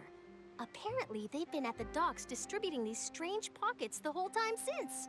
Ah, yeah, the expanding pockets, right? Traveler, Paimon. Ah, and Miss Charlotte, too. Would you like a magic pocket? Oh, yeah. What sort of gadget is it? Can I keep one? So I can store more artifacts that I don't need? I mean, the artifacts that I will feed into my other artifacts. It's a wondrous bag that can be used to carry many things. The water level has returned to normal, but if you see any of your things floating around, you can use this to carry them. Or you could trick a friend into doing it for you. Trick a friend? I wonder which of my friends would fall for that. You could just make a friend like Fremine here. Isn't that right, Fremine? Is this what you meant by, I'll help you make some more friends? Socially awkward and the socially awkward and the introvert. To be honest, that sounds pretty sweet. Could I have your contact, please? Yeah. Oh, sure. Please, write down my address. You sure are working hard to help Furina socialize. He was the one who proposed doing this. He even wants to assist in our magic shows. Yeah, Penguin, the Penguin app. I was planning to first introduce Pear as an assistant, and later Fremine himself. In the future, I think we can leave underwater escape magic to him too. Since he can hold his breath much longer. That said, would anyone want to see a diver escape underwater? Oh, it'll work out. Every journey begins with the first step. He'll become a part of our show eventually. I can't wait to see that. Could you come over? Miss Charlotte says she wants to take a picture of us. Got it. Oh, why is Linny not involved? That Charlotte is rather perceptive. She got rid of everyone the moment she realized I had something to say to you. So, how have things been, Traveler? Father says that you did a great deal during the latest events. She's very grateful for your contributions to Fontaine. That's alright. We were more than happy. Oh, I guess you haven't heard. Well, after Lady Furina left, Father and Monsieur Neuvillette opened negotiations, during which he gave Fontaine's gnosis to her as a diplomatic gift. What? A diplomatic gift? A gnosis? Yes, I was quite surprised at first myself. But when I thought it over, there were actually a number of things going for it. Yeah, why would you give the gnosis? It could have been done as an apology for the incident with Lord Child, or as thanks for his help in tying the all-devouring narwhal down. Furthermore, Father did also lend significant aid to Fontaine and Poisson. I guess. That's true, but this is a gnosis we're talking about. Doesn't this seem a bit irresponsible? I would agree, but I've also heard that it seems that Monsieur... Change of heart. There's some reason for this that... I suspect you'll have to ask him about that yourself.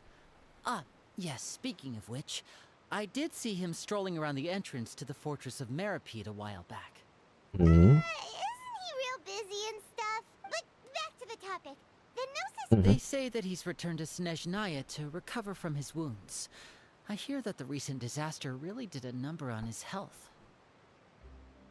Oh. So, skirkeated the child back into Snezhnaya. Quite a heap. That's true. When you think about it, we've had loads of run-ins with the Fatui. To think we'd be allied with them this time. So Yeah. shocked by such a simple switching of sides? Oh, she's here. Father! Oh, this is our first time seeing them in the same screen, right? Well, what do you know? Come to the docks to see how my children are doing and meet the Traveler by chance. Please do not pay my accomplishments in Fontaine too much mind. Are you going to take the gnosis back to Snezhnaya? That is our duty as harbingers, yes. Is she gonna return it there, though? That's the question. Don't be too preoccupied with sides. The goal of the Fatui concerns not a single place or person, but the entire world. With such a grand goal in mind, it is inevitable that we must wear many masks. Switching my masks is something I've always done. Will you keep to your Well, position? that depends on many things. No one truly knows what the future holds. What good is honesty if you can't rely on it forever? As for you, I very much look forward to our next collaboration.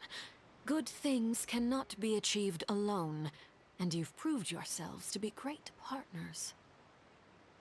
Oh? Please help us deliver this. Oh, we're giving this one back to Child. What? A vision? All right. I'll remember to return it. Thank you for keeping it safe for him this entire time. The Xbox eyes. And that's a wrap for me. Huh? You're... Greetings, Miss Journalist. Hello. If I'm not mistaken, there are diplomatic channels I'll need to report to take a photo of you. That is correct. So forgive me, but I will not be able to serve as a subject in your article. However, feel free to write as much as you'd like about our dear magicians and our upcoming rookie talent. Yeah. I will! The sea breeze is quite pleasant. I shall continue my walk while the weather remains so agreeable. Farewell. We're just gonna let her walk away with hypnosis. Oh Farewell, man. Father. Oh, she has such an intimidating presence. I didn't even dare to take a picture. Thankfully, I've already wrapped up all my pre-scheduled interviews. Thank you all. This'll be more than enough for me to write about, I'm sure. Don't be too nervous. Why don't you take a magic pocket before you go? Here, Traveler, Paimon, you take one too. Can I? Will this increase my inventory capacity? Move things about? That's right. Funny. I was giving out magic pockets when we first met. I guess this must be life. We will all fall apart then. We'll be handing out pockets in some other districts later, so... Alright. We sent Charlotte off. Shall we go see how Neverlette's doing? As long as he's not so busy that he doesn't have time to chat anyway. Alright, looks like I'm gonna have to do the quick challenge. Because the domain is still... And it's about to be 4 o'clock and I'm out of energy.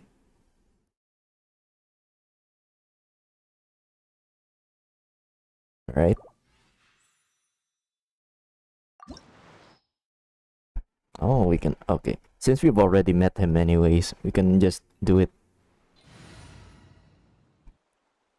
Alright, we're gonna have to do it with the babysitter team for now. Because they need the companionship XP. And we're gonna do it now.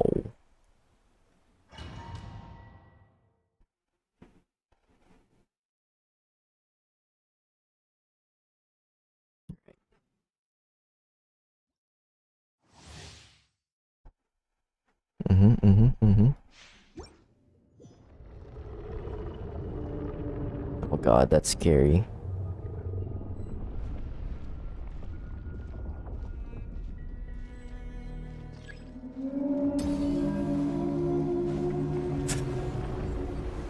Let the show begin. Say cheese! Take a picture of the whale. Strike a pose! Hi.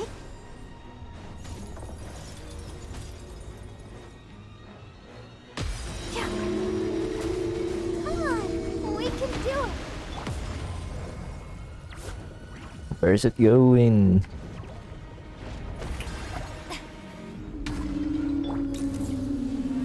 What's your plan of attack? A moment, please. I ramped up for some reason. Ah, here we go. We can damage it now. Not bad. I'll protect us. Hold that pose. Oh. Oh, here we go.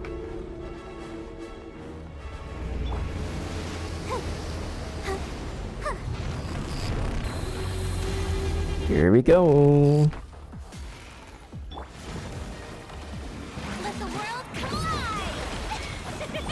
Say cheese. Hard hitting it. Let's Stay cool. Face your gift. Let's begin. Alright, time to fight. Ah, he can't be frozen. That's a shame.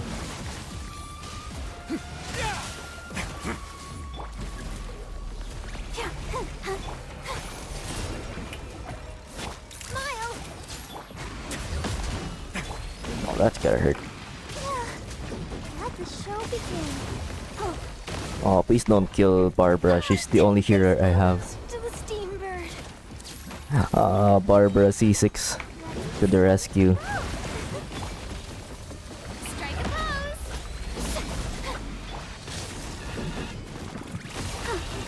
Yeah. Oh. Only now. Okay, what's gonna happen this time?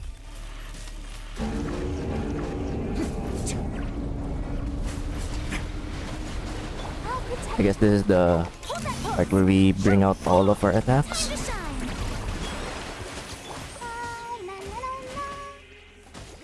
Let's begin. It's going to get a little chilly.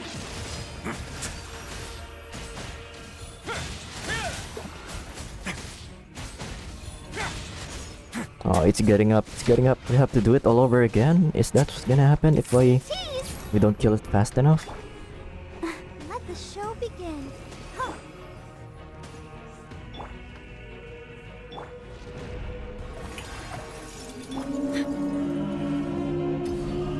Smile. My mom would not Go, Barbara, go. would not approve of this fight. Just like when we watched Avatar, Way of Water, when the scene is about those whales. Yeah, she would not be able to.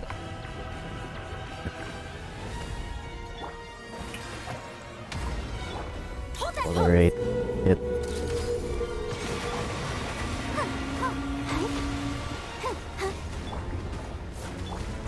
What now? Ah, too late. I'm gonna punch it. Stay cool. Face your gift. Shower me with praise. A moment, please.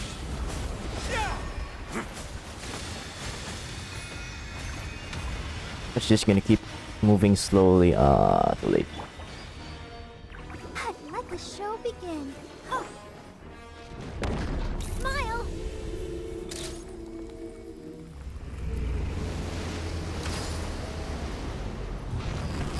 Alright. Version. So it's just gonna keep happening. The Hitchhiker's Guide to the Galaxy. Hard hitting explode. Let my name echo in song.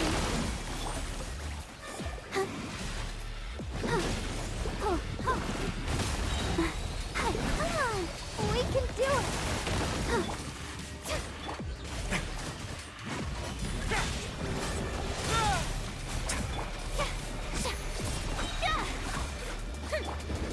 Alright, here we go. Bring major damage to the whale. It's basically a beach whale. Who's gonna win? I am. So that's basically the entire fight. Very cool, actually. I like it.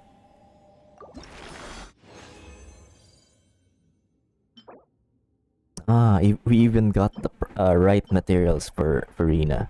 Very cool. And then we can fight him in the next hour or so also. Which is also cool.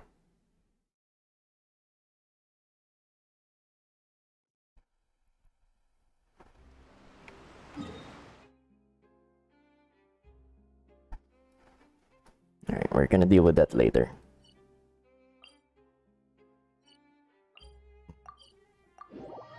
Because now we need more talent books. I'm gonna get Furina's talent books while we still can.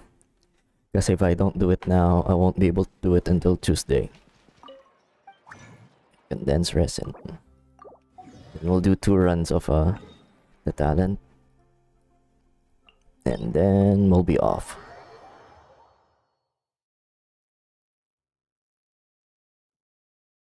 Yeah, we've been streaming for 4 hours, I can't believe this.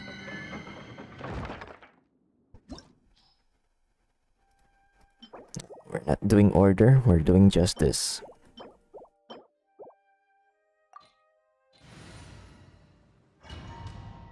And also because Charlotte is using that material as well.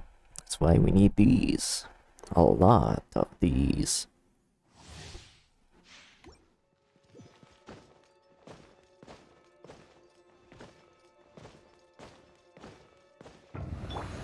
Just realized we have never been in this domain yet with this team. Strike a pose. Let the world come alive. A moment, please.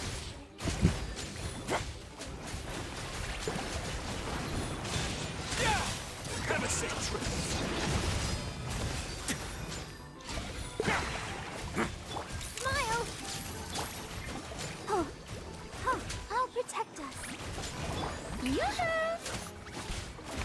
Let's begin. Ah, this is better. No one's allowed to move as long as we're using this team.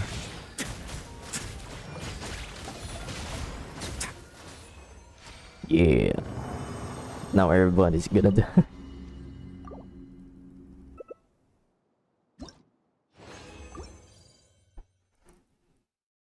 Alright, one last run.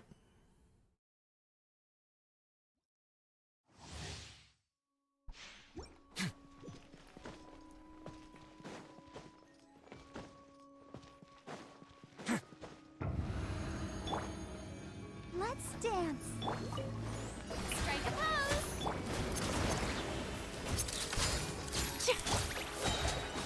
Time to shine. Shoot! Bomb! La la la la. Hi. Way now. Get a little chilly. No need to fear. Let the show begin. Huh. Alright, just heal me up, Barbara. Shower me with praise. Say cheese. Huh. Huh. A more, please.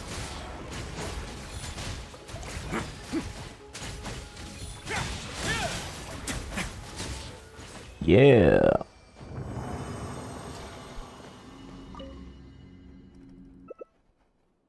Freeze teams are cool.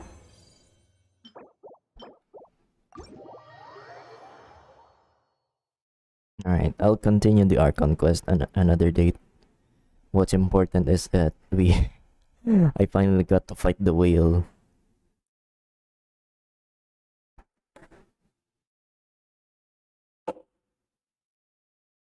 Oh, I closed the game. Oh, you can see the thing. Why is it showing that?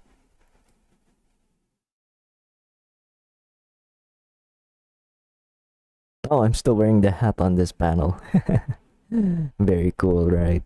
Alright, my dudes, I hope you guys enjoyed that stream. I thoroughly enjoyed being able to share the experience of running that quest with you guys, but now I'm off to sleep. So, see you guys by then. Thank you guys. That was the end of the Archon Quest Act 5. I'll try and stream the epilogue as well on another date, maybe Tuesday? Wednesday? Who knows? Once I actually get to finish it. Once I decide to finish it. Alright, I'll see you guys by then. Bye-bye!